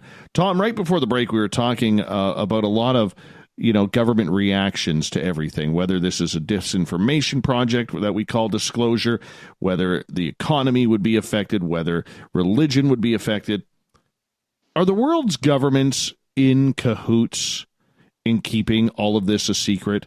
So, for instance, if they go to these private United Nations meetings or G7s or G20s or whatever the meetings may be, now we're not going to know if this subject is discussed, but is there, as far as you know, any type of deal between countries that nobody is really disclosing? Well, you can't help but wonder, Dave, if there isn't a situation like that. I do think that the United States, no offense to anybody else, but we've been the big dog on the block for a long time, since World War II. And it's a matter of speculation, but I can't help but wonder if the influence and even a certain level of coercion takes place by the United States in implementing and enforcing its foreign policies. And part of that may be this UFO problem. Now, we get into the question of, okay, who are the people that are really in control of this on the U.S. side? But there has been speculation that if there are people in control of this problem, that it is international. And I think that there's a possibility that it's actually a matrix. And I don't mean the movie Matrix, but it's a matrix of individuals at high levels within the DoD and in the corporate world and international interests. Maybe this new world order type thinking. So, given that, there's a possibility that maybe there is a certain level of control and even coercion with certain countries to keep certain things under wraps. Now, having said that, I think we can truthfully state that, for example, Brazil has released UFO information. The United Kingdom has released UFO information. Russia, there's a certain amount of information that's come out of there. And now China is kind of a big question mark because they're kind of in a different class. But even in Russia, and not even concerning UFOs, there have been researchers and historians that have been able to go into the KGB files and learn more about the Soviet history and information that's been with the KGB. So there has been a certain amount of transparency with these foreign governments as well. So why not here? Why have the United States, which you could pretty much say includes Canada as well, been so sticky about it? It can't be just about technology or the military-industrial complex, could it? Well, I think if we can look at the totality of the documentation that's been released from the government, there really is quite a large quantity of UFO-related documentation that has come out over the years. The problem is we have to drag it out of the government. You have to file FOIA requests and so on and so forth. And, half the time they say it's classified and you can't see it, or they do release something and it's heavily redacted. And there are reasons for redacting some information in there. So there actually is quite a bit of information, but there isn't the hot stuff that we suspect exists, about this whole business of saucers and bodies and all that. And, I don't mean to beat a dead horse. We talked about all that previous hour. Yeah, absolutely. So with that, could we say it's more of a westernized thing? Because, yes, Britain has disclosed some, Russia has disclosed some, but you don't hear a lot out of France or Scandinavia. So will we be looking at this as more of a westernized issue when it comes to disclosure? Well, actually, yeah, I think so. And being Westerners, I mean, when you're a hammer, everything looks like a nail. So, I'm going to have a tendency to see it more as a U.S. problem. But you mentioned France, and France actually had a division in their government that directly dealt with the UFO problem, and they even came out with a report. So, France has been involved in disclosing some information as well, and we UFO proponents are left with the question: do these governments know more than they've released? And of course, there's a possibility of that. How frustrating is that, being part of MUFON, knowing that this is happening right under your noses, and there's not a damn thing that you can do about it? Well, it's frustrating, but I try to say, Dave, that this field is a difficult field, and I believe that it mandates a reality of a long-term effort, and it requires patience. And I believe that it requires quite a bit of tolerance for ambiguity, because there are no ready answers. There's a lot of confusion. We don't have solid confirmation of a lot of what we need to know. The nature of the UFO problem itself is ephemeral. You don't know where you're going to see a UFO. You don't know when. You don't know how. So, yeah, you could go to the San Luis Valley and set up a lawn chair and a notebook and binoculars. How long are you going to sit there before you see something? That's a problem that we have. So it is frustrating. But I think to be in this field for the long term, you have to have a tolerance for frustration, and you have to accept that. In fact, you even have to embrace it. So if we're embracing it, all right, and we want to go down that road, how do you embrace something without any clarity? Because it's a fascinating mystery. And certain people, certain academicians particularly, will associate the UFO problem with religion, like it's almost a religious cause. And I think that the reason for that is because the questions that we are asking ourselves concerning UFOs concern possibly even our origin as human beings. It could affect the totality of the history of humans on Earth. It involves the speculation and the possibility of the origin of life and even of consciousness in the universe. These get into profound questions.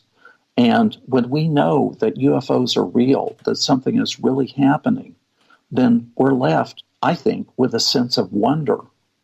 And it's that sense of wonder that drives us to stick with this frustrating, ambiguous, confusing field that doesn't ever seem to yield any results for us.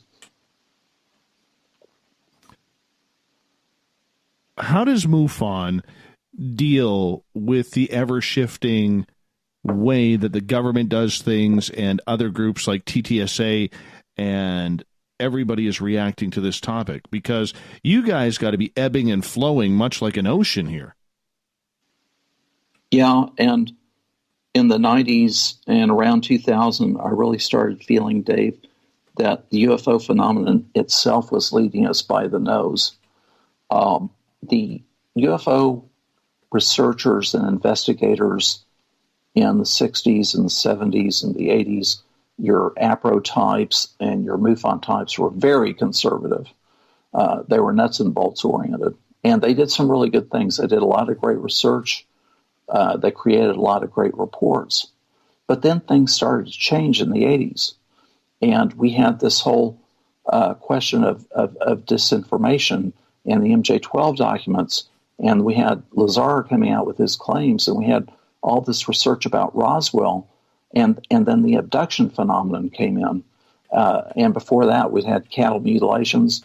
We had the abduction phenomenon. It got to be, Dave, in the 90s where there was a torrent of people claiming that they had been abducted. And many of them were saying that they had received instructions somehow from these aliens or whoever was doing it to accomplish some task in the future. I started to wonder if we had a bunch of Manchurian candidates running around. So, on the one hand, we had very conservative people in MUFON and in other groups looking at it from a nuts and bolts basis. And then, on the other hand, we had the social phenomenon of these really outlandish things and claims happening. And it was really, in some ways, it was leading us. So, yes, we evolved, and we've also been led by the phenomenon itself. Question coming from Joey in the SOR Space Travelers Club, and it's directed towards MUFON here, Tom. He's saying, or asking, does MUFON deal with USOs? And if so, are you familiar with the Russian VA-111 or Skval-E supercavitation torpedoes moving at speeds of up to 200 knots underwater? I'm not aware of that particular technology, but Debbie Ziegelmeyer, who is a MUFON board member, and she's a wonderful person, she has been in charge for a long time of the MUFON dive team. And so from her standpoint and her approach, she's prepared to investigate anything that would happen underwater. Now, there has been the Shag Harbor incident off Canada where something was underwater. And I'll tell you quite frankly, if you listen to Luis Elizondo and a lot of these reports coming out from the Navy and the Pacific, they've had incidents with USOs, unidentified submerged objects, and that this I think is very significant. And this made me start to wonder if the Navy's been tracking USOs for whatever period of time. They may have been doing this for decades, tracking USOs, and Mr. Elizondo has stated that the qualities of these, what they call UAPs, they can operate in the air and they can also operate underwater. It's a fascinating possibility. All right. I want to get to Tripp's question here in the chat room.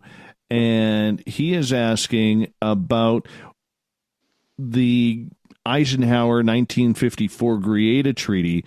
Apparently, it's supposed to run out this year in late February, early March, or mid-March.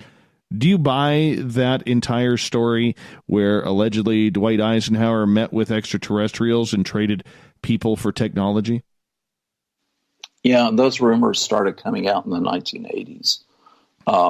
I'd like to know where people know that it's supposed to expire in 2020. Has anyone seen a document? I haven't. I mean, this is obvious. Dr. Michael Salla, love him or hate him, he seems to be very keen on this subject. Yeah. And, I try not to take too much of a hard line on anything, Dave, because we're so unsure about so much of this. But I don't have anything more to go on with the Eisenhower treaty with the aliens other than rumor. Okay. And I haven't even seen any questioned documents that purport that Eisenhower entered into a treaty with the aliens. Now, there have been stories, and there have been one or two witnesses that have come out and said that they saw a saucer, approach and hover at I believe it was at Holloman Air Force Base. Yes. Okay, and we've heard stories about that. But in the 1980s, these rumors started floating around. Some of them were being promulgated by Bill Cooper, and some of them were being promulgated by Paul Benowitz, and even some of it came out in the UFO Cover-Up Live program in the 1980s. And these are rumors that had come out then, and then they kind of died for a while. Now it's coming back. So I'd like to know where Michael Salla is getting his information that the treaty expires in 2020. I don't know, but it sure makes the tinfoil look real shiny, my friend. Real shiny. Sure does. But I mean, here's the thing, though. Tom, the way I look at it is we deal in the super woo, if we want to call it that, and just for a joking sake. Okay, we deal with this, but in reality, with everything that we have learned of what's being covered up, what's not, what's truthful, what's not, how do we really know? I don't put much, like a story like that with Eisenhower, that is one of those stories that I want to believe. I want to believe it. Do I really believe it? For the sake of the audience and giving up my secrets? No, I really don't. But I do want to. I would love for that to happen. I think it would be, if it was true, it would be answering a multitude of questions, or a plethora of questions, okay, that would make a lot of sense to this entire topic, especially those who have been taken and never returned. But it's a romantic type story that doesn't seem truthful, but a lot of things that haven't been truthful, Tom, have turned out to be true. Well, and I'll be the first to admit, Dave, that I want to believe it too. And I just want to say that I think it's important that we recognize our confirmation bias. And I believe that everyone has a bias. Everyone has a confirmation bias. And the confirmation bias is when you look for things that support what you want to believe, and you ignore things that don't support what you want to believe. And I just want to say truthfully that I do want to believe this, okay? But it's incumbent on me and other researchers to recognize their confirmation bias and then take that into consideration when we do our work, because I think we need feedback. Maybe other people can tell us, hey, maybe you're not looking at this or you're ignoring that. And that's arising out of your confirmation bias. And if anyone tries to tell you they don't have any confirmation bias, don't believe them, because it's human nature. All of us have that. And now, again, Richard Doty has stated in his interviews that in this briefing, what he learned was that there were two crashes in Roswell.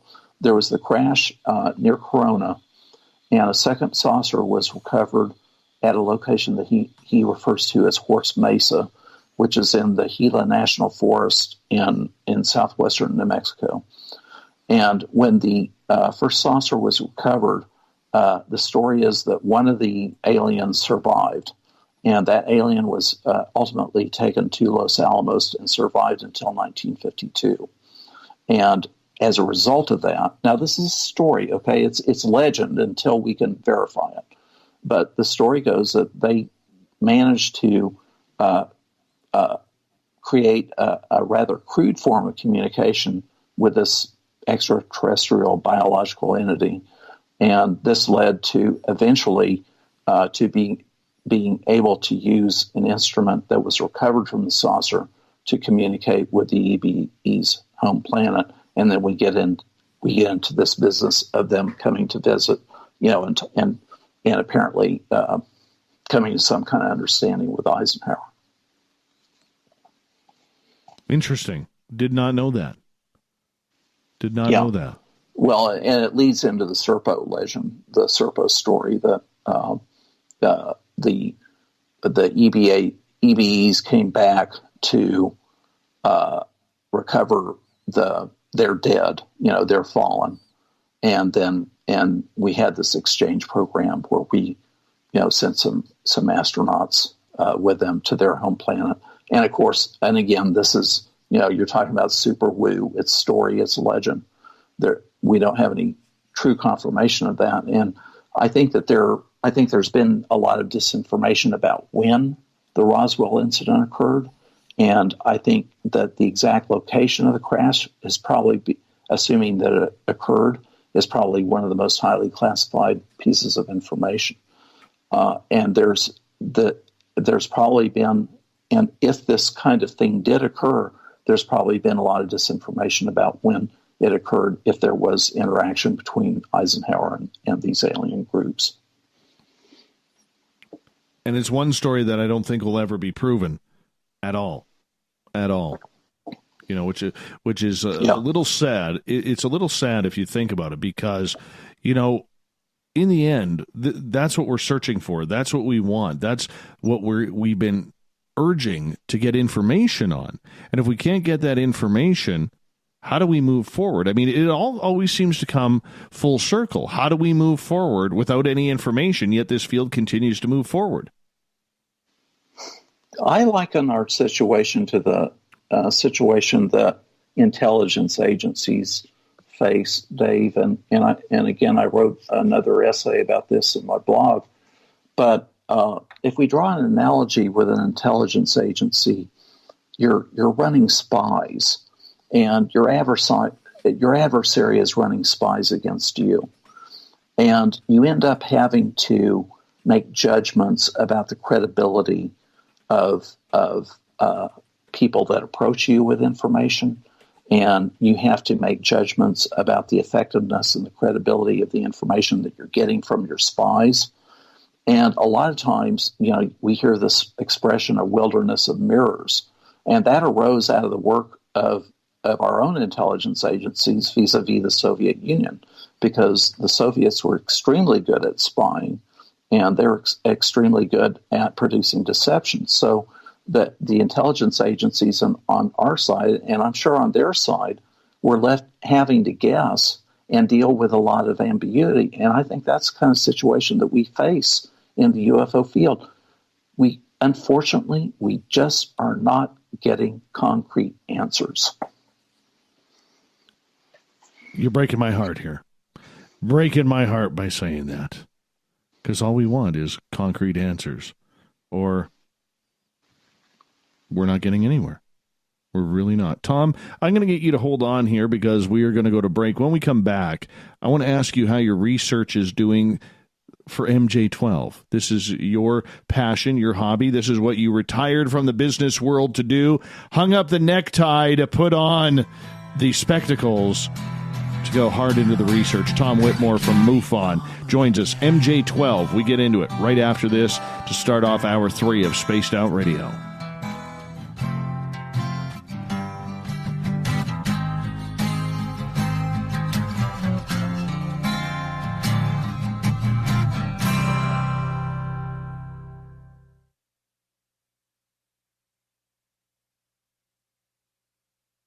Hello, this is your guitar man, Ron Bumblefoot Thal, and I have to tell you, I love the response I get for Little Brother is Watching from Spaced Out Radio fans. It's amazing how music can inspire and make people think deeper about what's going on in the supernatural world.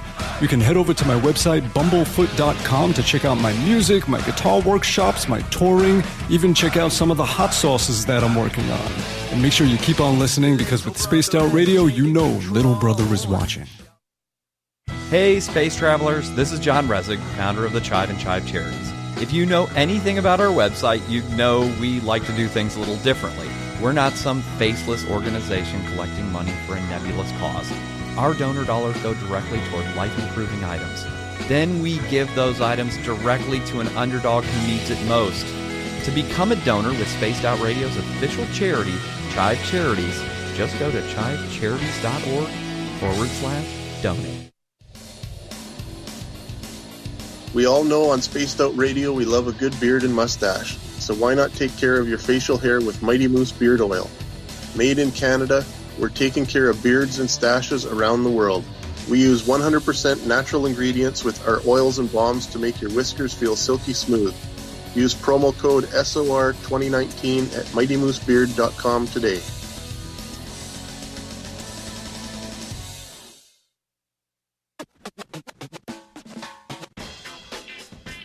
The SOR Vault is open for business, and do we have some cool swag for you to pick up?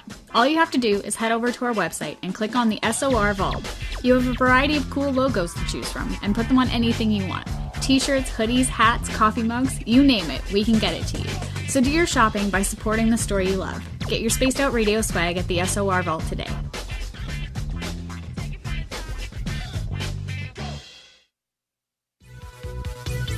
Hello, Space Travelers. It's me again, Carl.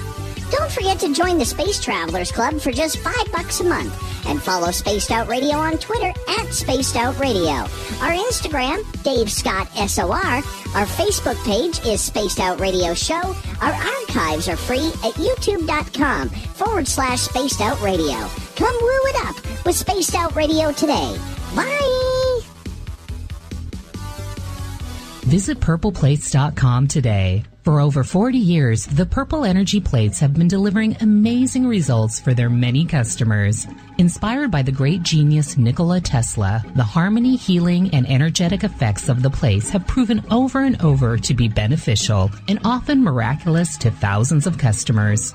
Check their site for daily specials and choose from their many energy products. You won't be sorry. Visit them today at purpleplates.com. A little bit of science, a little bit of skepticism. Add a dash of snark and you have the makings of Spaced Out Sundays with me, Everett Thieme. Together we will look into the reality of the paranormal with an open eye and rational thought. Oh, did I mention there'll be plenty of woo as well? Your time spent with Spaced Out Sundays will make the night even better. The chat rooms are open, 9:06 p.m. Pacific, 12:06 a.m. Eastern, right here at spacedoutradio.com. We are scouring the world for the most intriguing stories of your day. Take the time to read up on the SOR Newswire, where our team, led by Captain Shirk, will deliver to you some of the best paranormal and supernatural news, along with some stories that will blow your mind from the weird to the wacky. It's the news outside the news that piques interest, and that's what we're looking to deliver to you. The SOR Newswire, only at spacedoutradio.com. Looking for creative ways to get your company out in the public? How about advertising on Spaced Out Radio? Our sales department is waiting to hear from you, and we can work around any budget. From commercial spots to banners to special promotions, there are many opportunities to get your name and product out to our SOR listeners. For a price guide and more information, please contact us at sales@spacedoutradio.com. For the price of 1 cup of coffee a month, you can become an SOR Space Traveler. The Space Travelers Club is a place where you can interact with other listeners, either live during the show or on our great forum. We want your stories, pictures, comments, and ideas. You'll get live video streams, exclusive content, and be a part of our newsletter. Stay in touch with everything SOR. The Space Travelers Club is just $5 a month at spacedoutradio.com. We're adding to the entertainment online for Spaced Out Radio. I'm Amber Beckrud, and I want to invite you to subscribe to our YouTube channel and check out Cryptid Tales, where I will take you on a journey into some of the strangest legends and lore from around the world, relaying the stories to you of the strange creatures and experiences that people have had throughout time. You can find Cryptid Tales at youtube.com/Spaced Out Radio, and while you're there, don't forget to check out our free archives and leave a comment. See you there. The party is always on at the Moose Vancouver. The Moose Vancouver is where you want to be when visiting Canada's West Coast. Open until 2 a.m. nightly, the Moose cranks up the rock while serving some of the best rated food in the city. The menu starts at $6.95. Why party anywhere else in Vancouver when the Moose is right there? Get your horns up and rock with the Moose, the official party bar of Spaced Out Radio. Hello everyone, this is Ryan Stacy from the Experiencer Support Association, otherwise known as TESA. We're glad to team up with Spaced Out Radio to help investigate your experiences on the SOR Sightlines Report. Together, we'll investigate the strange sightings and occurrences you've had. We're looking for answers just like you. So fill out a Sightlines report on the Spaced Out Radio website and let's figure out what's going on together. Move over, brother, and let me own Saturday night. This is Rich Giordano, and I'm inviting you to tune on in to Spaced Out Saturdays starting at 9 p.m. Pacific, 12 a.m. Eastern, where I'm going to bust open the lids on everything paranormal. Why? Because we want answers, and I'm the guy who's going to deliver those answers to you. Join the chat rooms, and we'll see you this Saturday. Just be there. No, really. I'm feeling a little spicy tonight. What to do? What to do? Why not get Bumblefuck? 4 million Scoville units of pure hard rock. Bumblefoot hot sauces come in 3 flavors. The burning Bumble. Tone it down a bit with Bumblicious and throw the sauce on everything. Spice it up. Bumble me, baby. Bumblefoot hot sauce. Get it today at Kajans.com. Would you like to connect with us? Head to spacedoutradio.com for all your latest show info. Now, back to Dave Scott and SOR. Third and final hour of Spaced Out Radio is underway tonight. I am your host, Dave Scott. I appreciate you all tuning on in, especially if you're listening in on KDUN AM 1030 in Reedsport, Oregon, KZFX 93.7 FM in Ridgecrest, California, KDUN AM 1560 in Dangerfield, Texas, UPRN 107.7 FM in New Orleans, and WQEE 99.1 FM in Noonan, Georgia. On the digital side, thanks for everybody listening in on Kingdom of Nye Radio and Revolution Radio. Great to have you with us. Remember, you can check out all of our archives for free at youtube.com/Spaced Out Radio. Do me the favor, hit that subscribe button. The Desert Clam has set the password for tonight in the SOR Space Travelers Club. Samophile. Samophile is your password. Use it wisely, space travelers, as the Clam sets the password each and every night right here on Spaced Out Radio. Our website is spacedoutradio.com. We have a plethora of features for you. Rock out to Bumblefoot, do a little shopping at the SOR Vault. Grab a great book from We Read the Night. Join the Space Travelers for $5 a month, and Captain Shirk has you all up to date on the SOR Newswire. For the final time tonight, we introduce Tom Whitmore. He is from MUFON on the board of directors, and one of the hobbies he has picked up over the years has been researching Majestic 12. What actually happened there? What's been going on? How much news is there of this mysterious program? Well, we're going to find out right now. Tom, welcome back to the show. Thanks, Dave. It's great being here, and I'm having a real good time. Yeah, we love having you here too, my friend. Now, you got interested in MJ12 a number of years ago, and this is something that it's just the itch that you need to scratch in regards to your research. For people who may not be familiar with Majestic 12, fill us in on what it is. What happened, Dave, was in the 1980s, a prominent UFO researcher by the name of William Moore decided that he was going to try to dig in to the UFO scene to the point that he hoped he could get to the bottom of it. And he had come out with a book called The Roswell Incident in 1979. And that apparently opened a can of worms. He said so himself. What happened was William Moore developed well, you like the word plethora. He developed a plethora of contacts. And some of these contacts may have been extremely high level. William Moore stated in his speech to MUFON in 1989, and he also published in the MUFON Journal, that he was working with several people that were trying to get information out to the public about some of the truth about UFOs, but to do it in such a way that didn't break any laws. Well, in 1984, a package arrived at Jamie Chandray's mailbox, and in that package was what we have come to know as the MJ-12 documents. And those documents consisted of what's called the Eisenhower briefing document, as well as the Truman Memorandum authorizing the formation of MJ-12. Another document surfaced later at the National Archives, which is known as the Cutler-Twining Memo. And those documents comprise what are commonly known as the MJ-12 documents. Now, since then, other question documents have arisen into the public domain that I consider to be part of the MJ-12 documents as well, but that's a little bit of a different story. Now, the Eisenhower briefing document basically described the Roswell incident.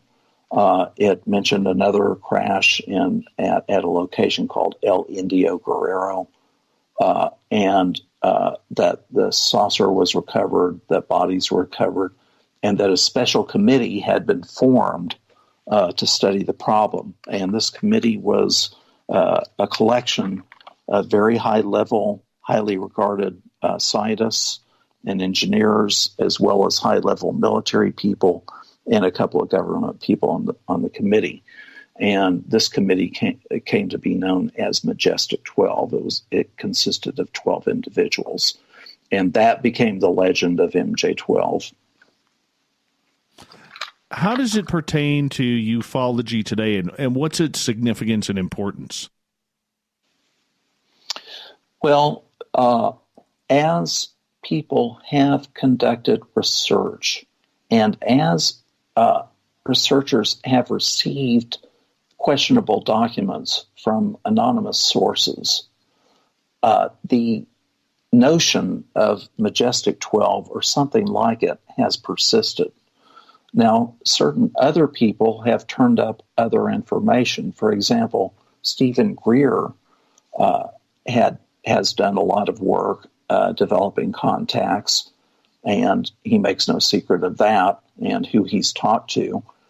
And he had stated that MJ-12 had become known as PI-40. I think that was in the 90s or the early 2000s that he came out with that information. So there has been a notion within some of the more conspiratorial-minded UFO people that there is some group that is controlling the information about the UFO problem, and that it is this group, or possibly this matrix that I mentioned earlier, that is maintaining this secrecy and maintaining this strict, really severe secrecy about what they consider to be very, very highly sensitive information. What kind of highly sensitive information would be in these files?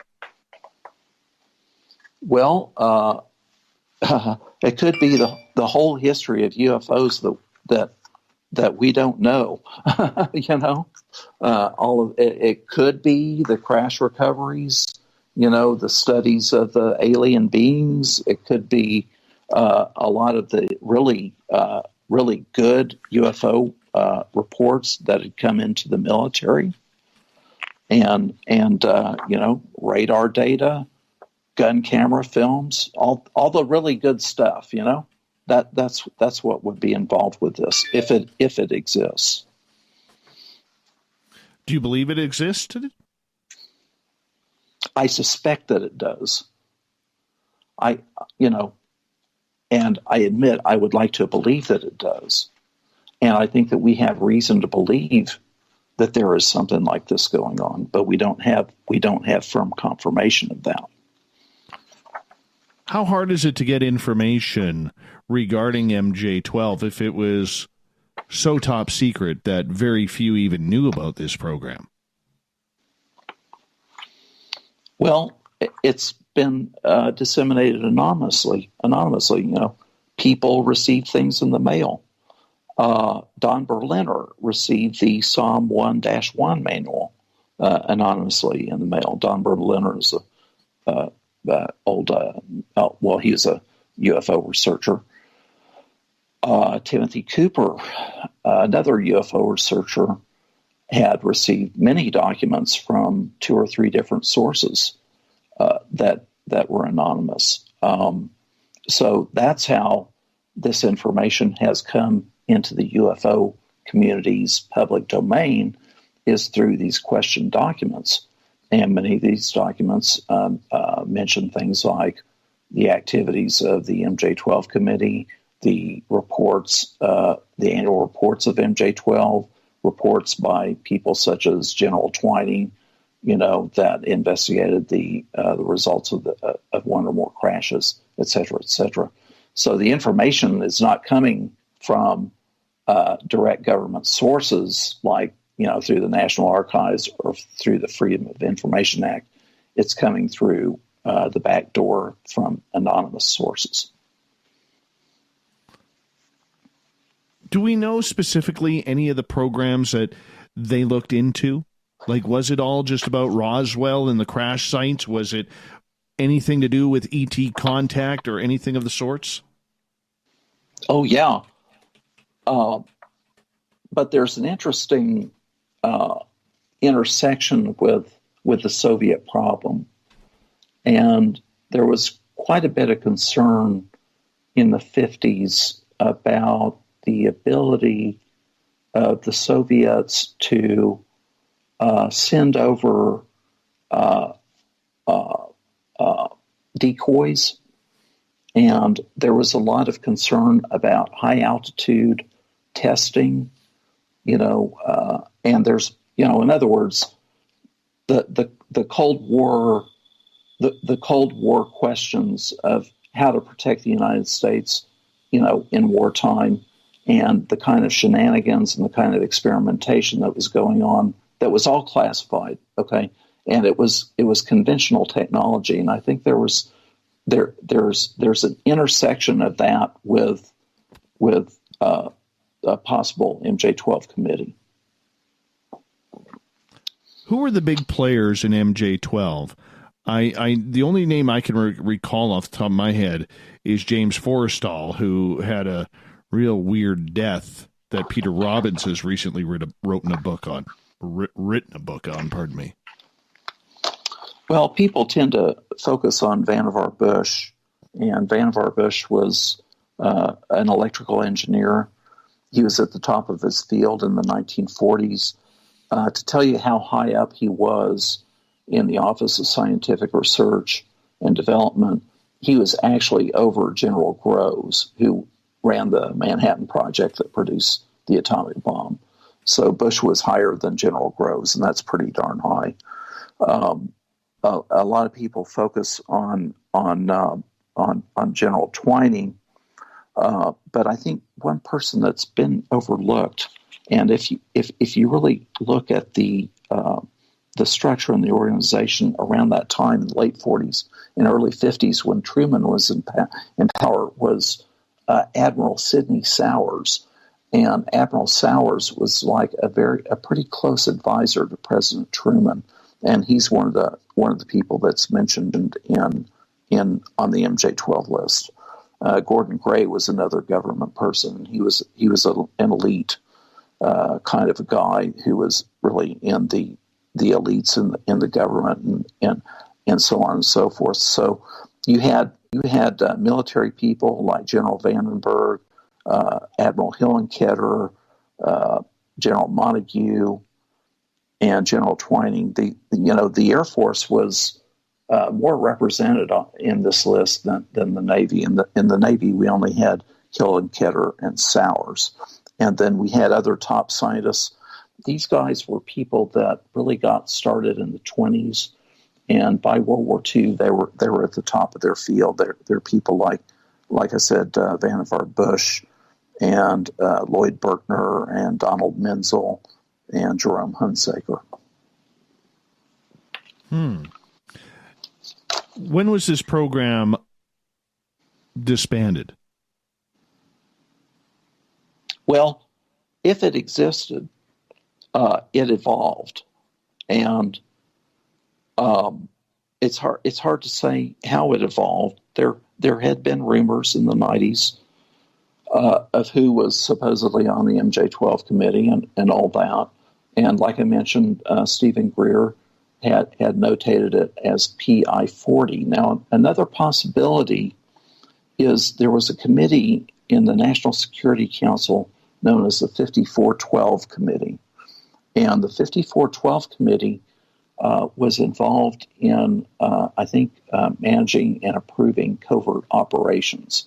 And there has been some belief, some suspicion that MJ-12 may have been embedded in that somehow, and that MJ-12 may have been embedded somehow in the National Security Council. Could MJ-12 turned into ATIP? You know, we've gotten such contradictory information about ATIP, and I think our information about ATIP is so incomplete. And it's even possible that there's an element of disinformation about ATIP that I just really can't answer that question. To me, it's a contradiction. It's a disconnect that you can have the DOD really accepting UFO reports on one level, like, for example, in the Defense Intelligence Agency, and that's another subject that I won't get into right here. Doing that and then having to have a senator or two kind of slyly create this ATIP program and kind of by sleight of hand, putting $20 million into it. It doesn't make sense to me based on what I think is happening in the DOD. So I really can't answer whether it has anything to do with it or not. Because they seem very similar programs. Well, I don't really know or understand what ATIP was really truly about. All that I know is that Luis Elizondo is claimed to be in charge of it and apparently was dealing with military reports of interactions with UFOs, some of which may have been quite spectacular, and that's there may have been some interface with Robert Bigelow, but other than that, I really don't know anything more about what ATIP was really about. That's maybe part of the next mystery, Volume 2 of what you were doing, my friend. Yeah. Well, I got my work cut out for me, that's for sure. So I want to ask you, so we only got about 5.5 minutes left with you tonight, Tom. Outside of the ATIP program, are there any other programs that you know of or have heard of or heard rumors of that are similar to ATIP, but just in a different alphabet group in the United States government? There are a couple of ways to look at that, Dave. And again, I'm going to go back to these Richard Doty interviews. Richard Doty has stated that when Project Blue Book was shut down, that the Air Force shopped around to other agencies to see if some other agency would take the UFO reports. And Doty has stated pretty definitively, and this makes a lot of sense, that the AFOSI investigates reports affecting military issues. In other words, they investigate UFO reports that affect military personnel or military equipment, Air Force bases, so on and so forth. Well, Richard Doty stated that when this happened, when Blue Book was shut down and Air Force officially got out of the public UFO business, that the DIA stepped up, the Defense Intelligence Agency, and that apparently, ultimately, whatever UFO reports do arise within these military branches end up in the Defense Intelligence Agency. That's one side of it. The other side of it is the so-called special access programs, some of which are unacknowledged and their carve-outs, and et cetera, et cetera. There are special access programs in the Department of Defense. There are SAPs in the intelligence community, such as CIA and NSA, and there are even special access programs in the Department of Energy. Okay, so that's two ways to look at that question. Are they all going towards the same thing, which is trying to prove UFOs, or do they have different areas of specialty and expertise? I think that what Admiral Thomas Wilson may have run across was a back engineering program, and it was a special access program that was being run in the private sector, mainly in the private sector, and there's a certain amount of cognizance and a certain amount of monitoring at the DoD level by select people that are in certain committees in the SAP structure. So that's one thing.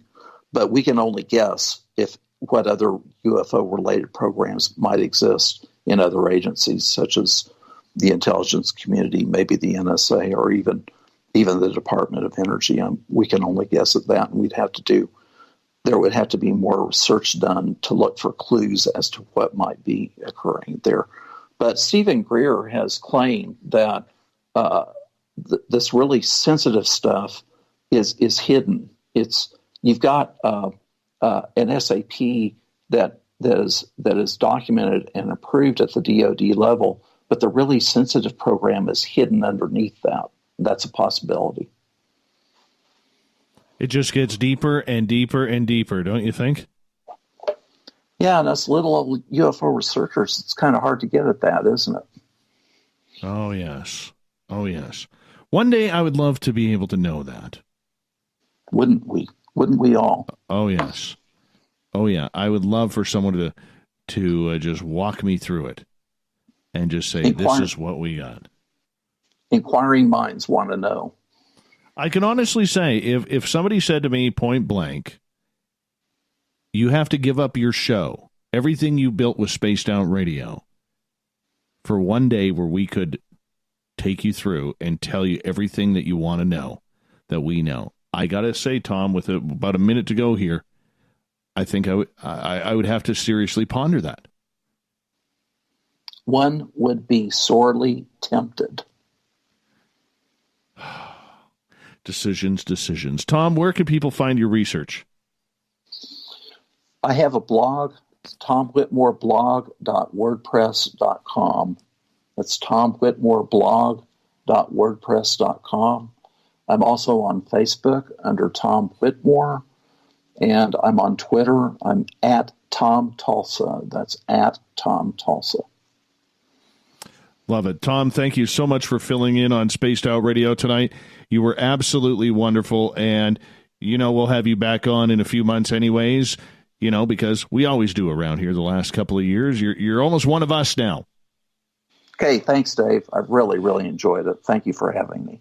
Me too. Tom Whitmore from MUFON, everybody, MUFON.com as well. And reminder, coming up after the break here on Spaced Out Radio, we have the SOR Newswire and the Thought of the Dave. So stay tuned. More Spaced Out Radio coming up right after this.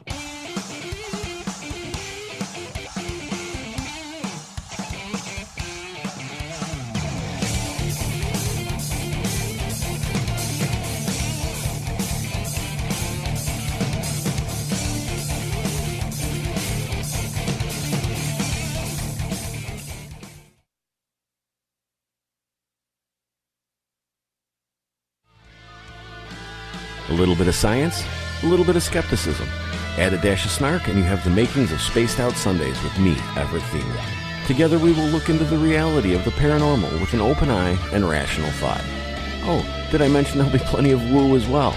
Your time spent with Spaced Out Sundays will make the night even better. The chat rooms are open, 9:06 p.m. Pacific, 12:06 a.m. Eastern, right here at spacedoutradio.com. Hey everybody, the SOR Space Travelers is open. For just $5 a month, you can hang out with Dave and our crew privately in our members-only section. With your signing, you'll receive newsletters on what's going on with Spaced Out Radio. You'll have direct contact with the host during the show in our chat, live streaming videos, and a great forum for your posts and more. Become a space traveler now at spacedoutradio.com.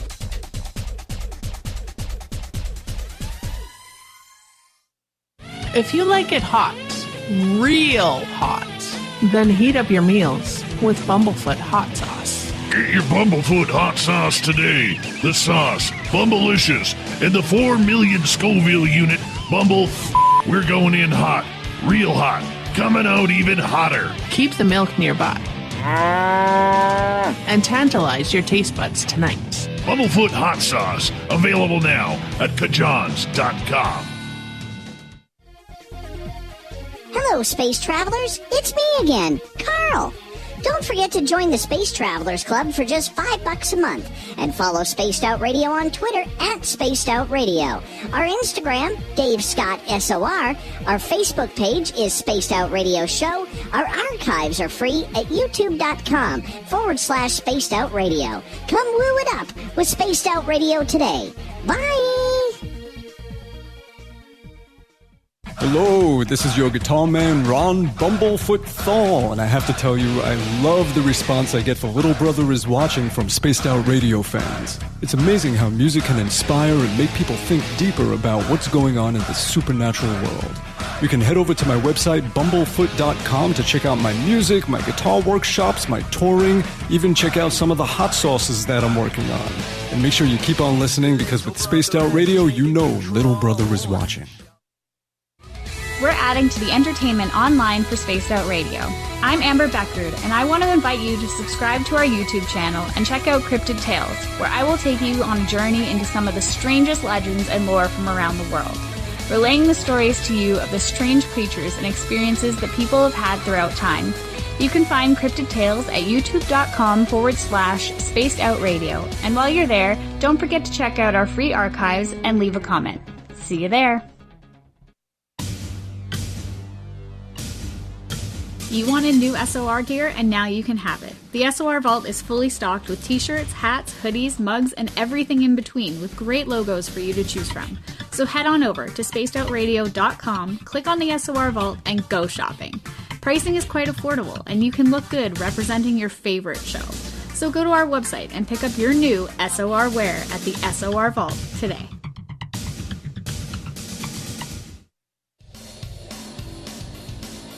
We all know on Spaced Out Radio we love a good beard and mustache, so why not take care of your facial hair with Mighty Moose Beard Oil? Made in Canada, we're taking care of beards and stashes around the world. We use 100% natural ingredients with our oils and balms to make your whiskers feel silky smooth. Use promo code SOR2019 at mightymoosebeard.com today.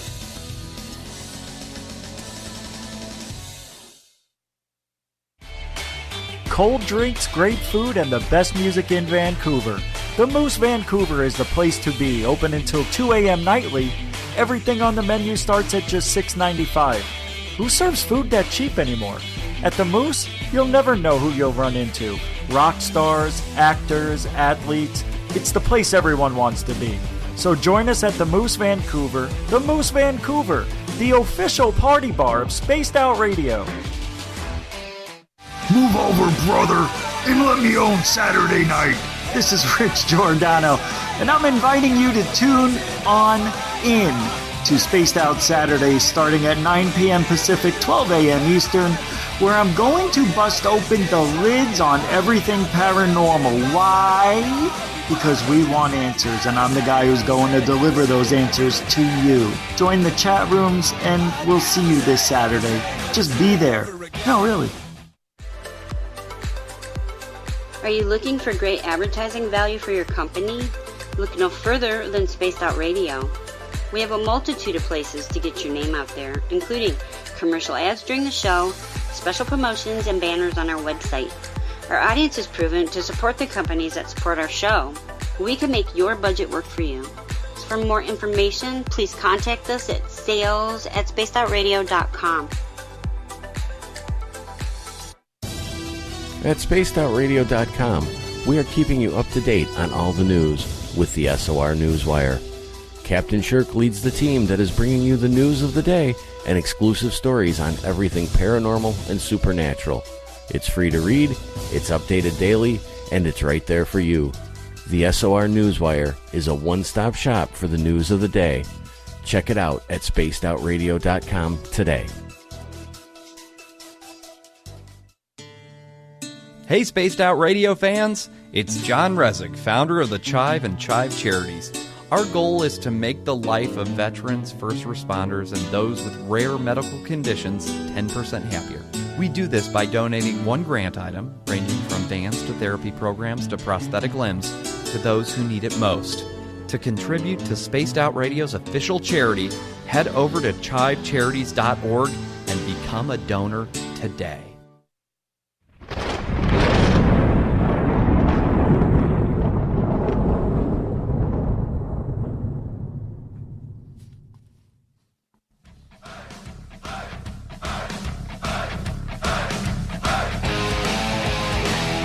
We've rounded third. We're heading for home tonight on Spaced Out Radio.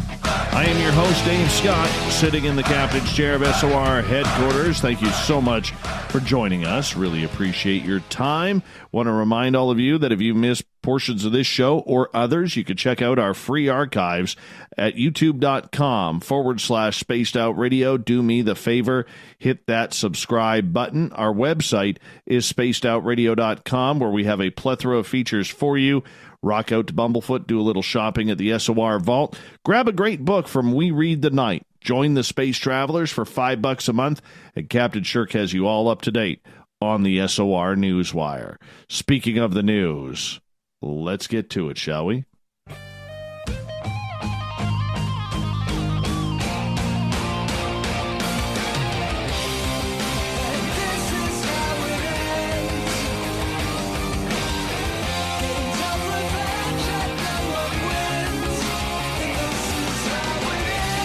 The news is always changing, which is why we bring you the SOR Newswire at the back end of every show, where we get to the weird, the strange, the wacky, and sometimes the mysterious. So there's been this black fungi that has been discovered inside the Chernobyl nuclear reactor. And guess what it's doing? It's eating the radiation. In 1991, the strange fungi was found growing up the walls of the reactor, which baffled scientists due to the extreme radiation-heavy environment. Researchers eventually realized that not only was the fungi impervious to the deadly radiation, it also seemed to be attracted to it. A decade later, researchers tested some of the fungi and determined that it had a large amount of the pigment melanin, which is also found, among other places, in the skin of humans. People with darker skin tones tend to have much more melanin, which is known to absorb light and dissipate ultraviolet radiation skin.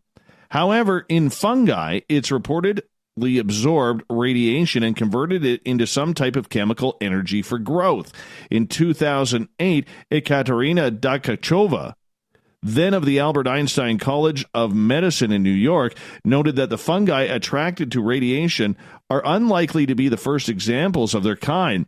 Large quantities of high melanized fungal spores have been found in early Cretaceous periods deposits where many species of animals and plants died out. This period coincides with Earth's crossing of the magnetic zero, resulting in the loss of its shield against cosmic radiation. The fungi indicate that there could be places in the cosmos which we are unaware of where organisms could live in radiation-filled environments. It's kind of cool that they're actually eating the radiation there. Oh, why couldn't this be any one of our houses? You would want this. I would want this. But alas, it's happening in India. Residents of an apartment building in southern India were left in shock after a mix of beer, brandy, and rum started gushing out of their taps. The smelly brown liquid began flowing from kitchen taps in the block of flats in Kerala Monday morning. Bemused residents then contacted the authorities for help and discovered their water had been contaminated by officials, albeit accidentally. It emerged 6,000 liters of confiscated alcohol had been buried nearby. The alcohol, which officials had placed in a pit after it was seized on court orders, had seeped through the soil and into a well, the same well which supplied the residents of the 18 flats in Thisar district with drinking water. "We are so shocked," Joshi Malayikal, the owner of the apartment complex, said. "Luckily, the strong smell put people off consuming water. However, the discovery meant there was not only no drinking water for families, but they were also unable to wash. The children couldn't go to school, and even their parents couldn't go to work," they said. After residents complained, how do you complain about this? I'm not sure. Officials acted to rectify the mistake, but the process of pumping the well clean is likely going to take a month, according to residents, leaving them reliant on deliveries from authorities. They've been supplying about 5,000 liters of water daily, but it's not enough to cover all of the families in our building. Yeah. Mr. Malikaya says, pointing out that the well was their main source of water. Officials from the department did not respond to questions. The state of Kerala has the highest consumption of alcohol in the country. Once again, not really seeing an issue with this. Should be bottling it, or at least canning it. All right? Just like their own moonshine. But, you know, that's the kind of stuff that never happens here. You know what I'm saying? I'm sure you agree with that. That never happens here. I wonder what we could sell that for here. I wonder what kind of money could be made. Just a thought. A ghost-like salamander in Eastern Europe has stayed in the same spot for 7 years, scientists have announced. The amphibian was discovered in an underwater cave in Bosnia and Herzegovina. It remained still for 2,569 days, or 7 years and 2 weeks straight. Olms are the only species of their genus. They are essentially blind, retaining a limited ability to perceive light. Their other senses, touch, taste, hearing, and magnetic, are more developed. Olms colonized the underwater caves of Bosnia and Herzegovina, Croatia, Italy, and Slovenia sometime between 8.8 million and 20 million years ago. They are extraordinarily long-living creatures with lifespans that can last more than a century. Their reproductive cycles can take around 12.5 years to complete. They are also incredibly slow-moving. Yeah, divers tagged adult olms using a method that are meant there was no need for them to be moved from their settling. The team tracked the movements of 19 individual olms over the course of the study. Individuals were tagged in stages. Some were monitored for 28 months, while others were tracked for 8 years. The most active individual the bunch studied traveled 125 feet in 230 days. Most moved around 16 feet per year. However, one particular individual showed extreme levels of stillness, not moving an inch during a 7-year time span. As the researchers explain, olms do not need to move. They exist in a world of darkness, food scarcity, and minimal seasonal variation. They require little oxygen and appear to be resistant to starvation, able to go several years without food. While the researchers stress they cannot offer any strong arguments as to why these animals move so little, they speculate it is because the long-living, slow-reproducing olms are very cautious and limit their movements to a minimum. Most studies examining the biology and behavior of these creatures are laboratory-based because of the difficulty reaching and assessing them in their natural habitat. This means the species is normally only observed in an artificial setting rather than their natural habitat. Even in these less-than-natural surroundings, olms have been shown to be spectacularly slow-moving, the team said. The combined effect of being slow and having long reproductive cycles means they are highly vulnerable to threats and changes in the environment. The study's author described the species as sensitive indicators for habitat-changing human activities. Moving on. These are ugly little things, too. Really ugly. They literally look like their head and face looks like Ziggy without eyeballs. You guys remember Ziggy from the comic strips, right? That's what these things look like. Ziggy. Almost the same arms, too. Sad news out of Africa, as one of the last remaining great tusker elephants in Kenya has died at the age of 50.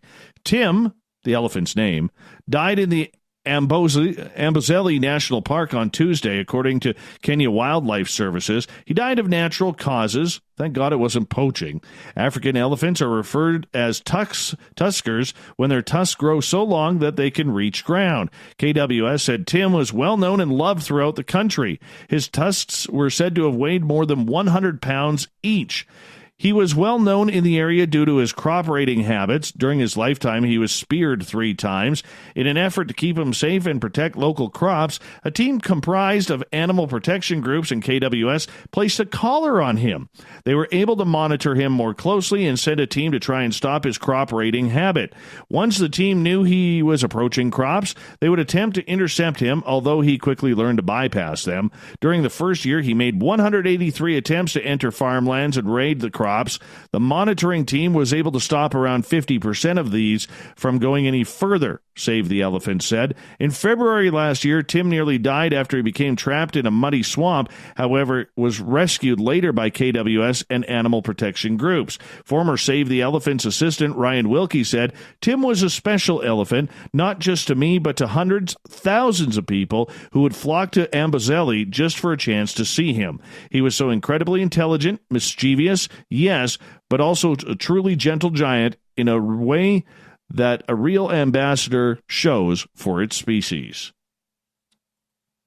Oh, let's go back to a Tom Clancy novel here. The United States Navy has spent weeks trawling the North Atlantic in the hunt for a deadly Russian submarine that is known to have deployed into waters off the east coast of the United States. The Project 885 Yasin-class guided missile submarine Severodvinsk, there we go, is built from the very latest in Russian technology and was just thought to be a few hundred miles away from North America's coastline in the fall of 2019. Such was the worry of the U.S. military. The search involved a large number of Navy submarines, ships, and maritime patrol aircraft, all of which proved fruitless after the sub remained undetected throughout. The vessel, which can carry up to 40 caliber missiles, among other weapons, is known for having an especially low acoustic signature and proves especially difficult to pick up on all manner of sophisticated detection equipment, including sonar.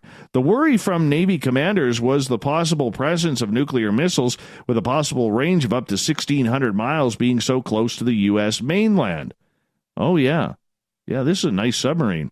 The mission to find the secret sub was remarkably similar to that of the plot of the Tom Clancy novel and 1990 film The Hunt for Red October, which told the story of a Soviet submarine equipped with innovative stealth technology. In that film, the submarine Red October was heading for the East Coast and was virtually invisible. It appears that such technology is on board the Russians' latest spy sub, the Severodvinsk. I got to pronounce that right. Severodvinsk. There we go.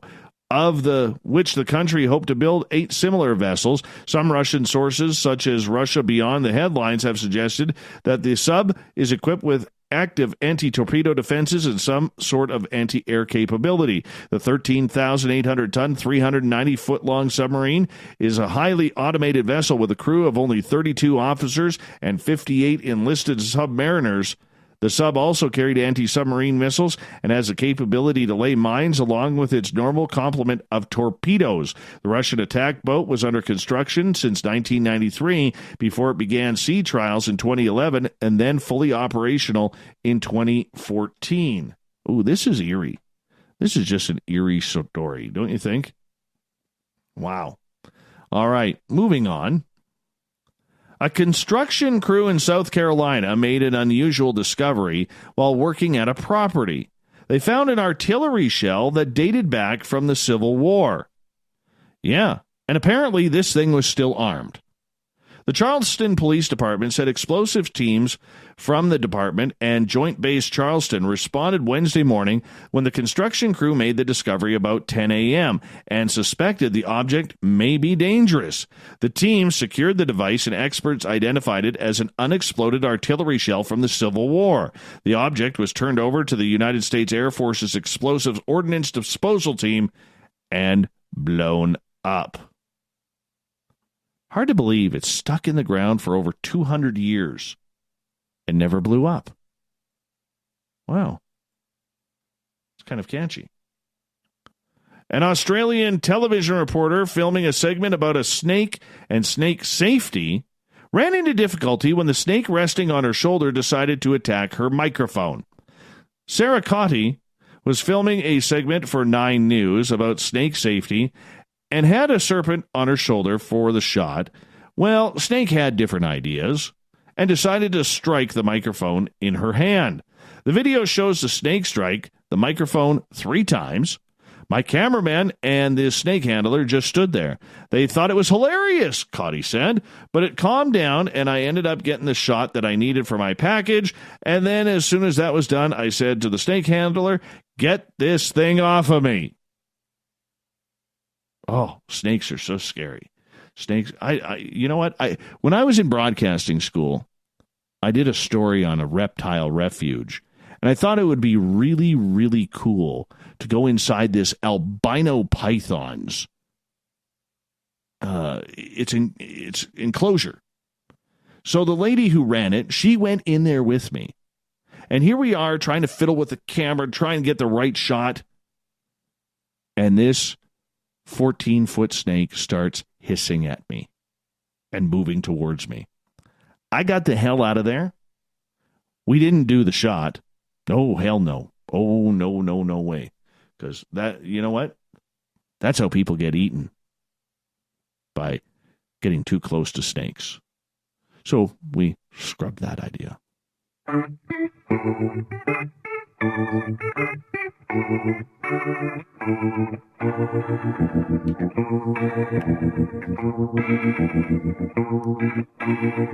Thought of the Dave happens every night at this time, where we ask a question on our Facebook and Twitter pages, then read your responses on the air because we love the audience participation around here.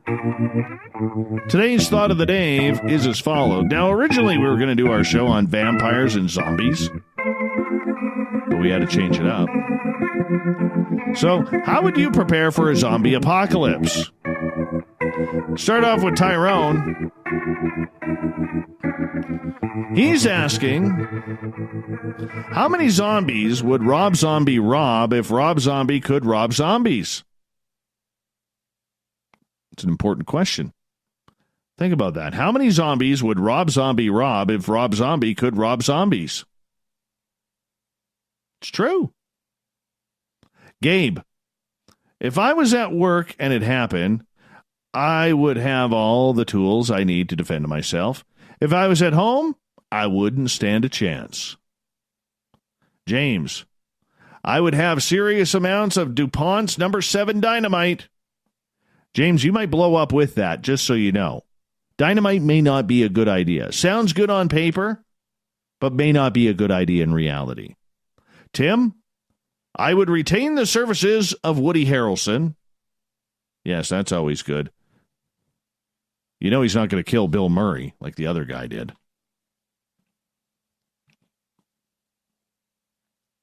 Can't trust him if he's willing to kill Bill Murray.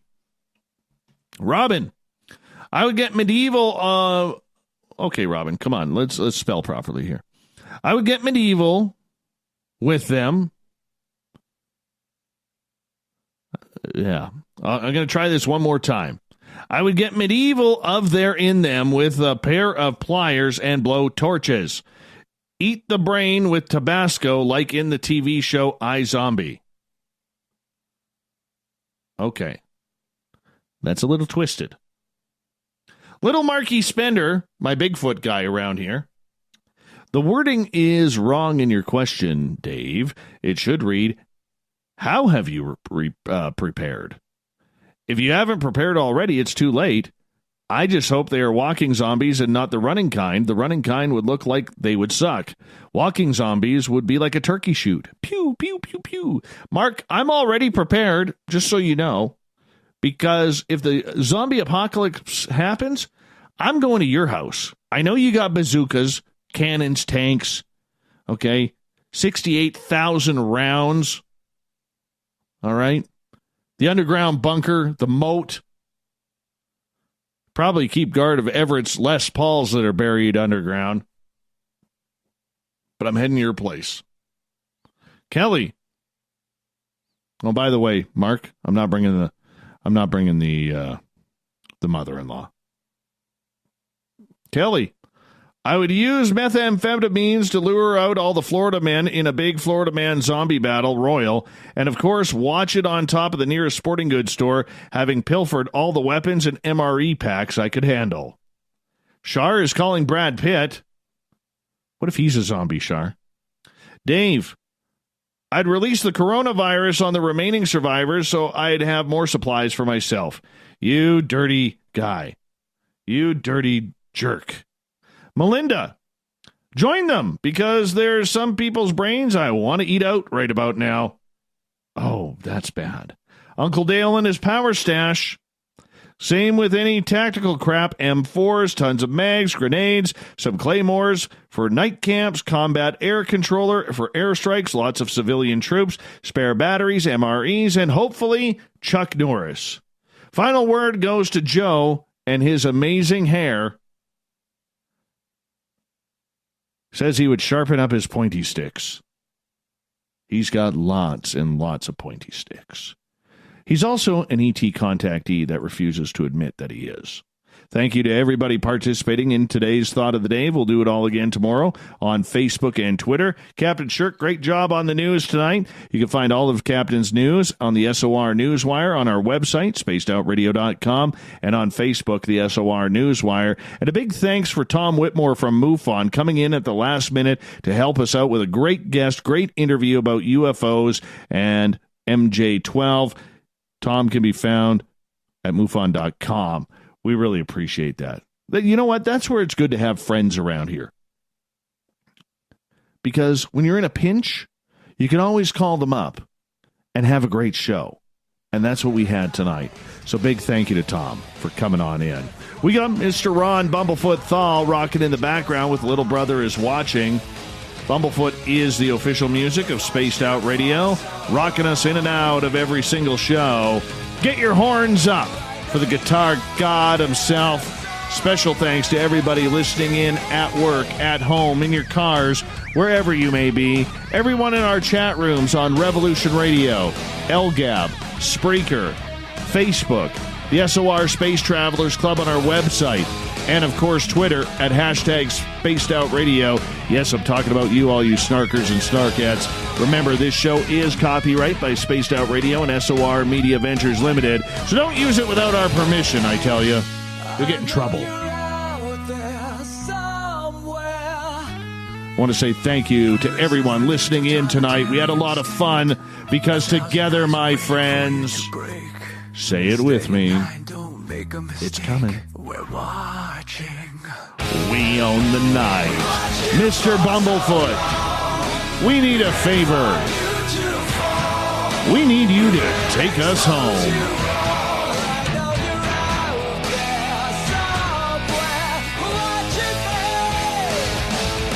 Peak Woo tomorrow night. Our Keith Andrews is back. We're also going to do the After Hours show on YouTube Live at Spaced Out Radio. We'll see you tomorrow night. Come hang out with us. It's going to be fun. Have a great night. Bye-bye.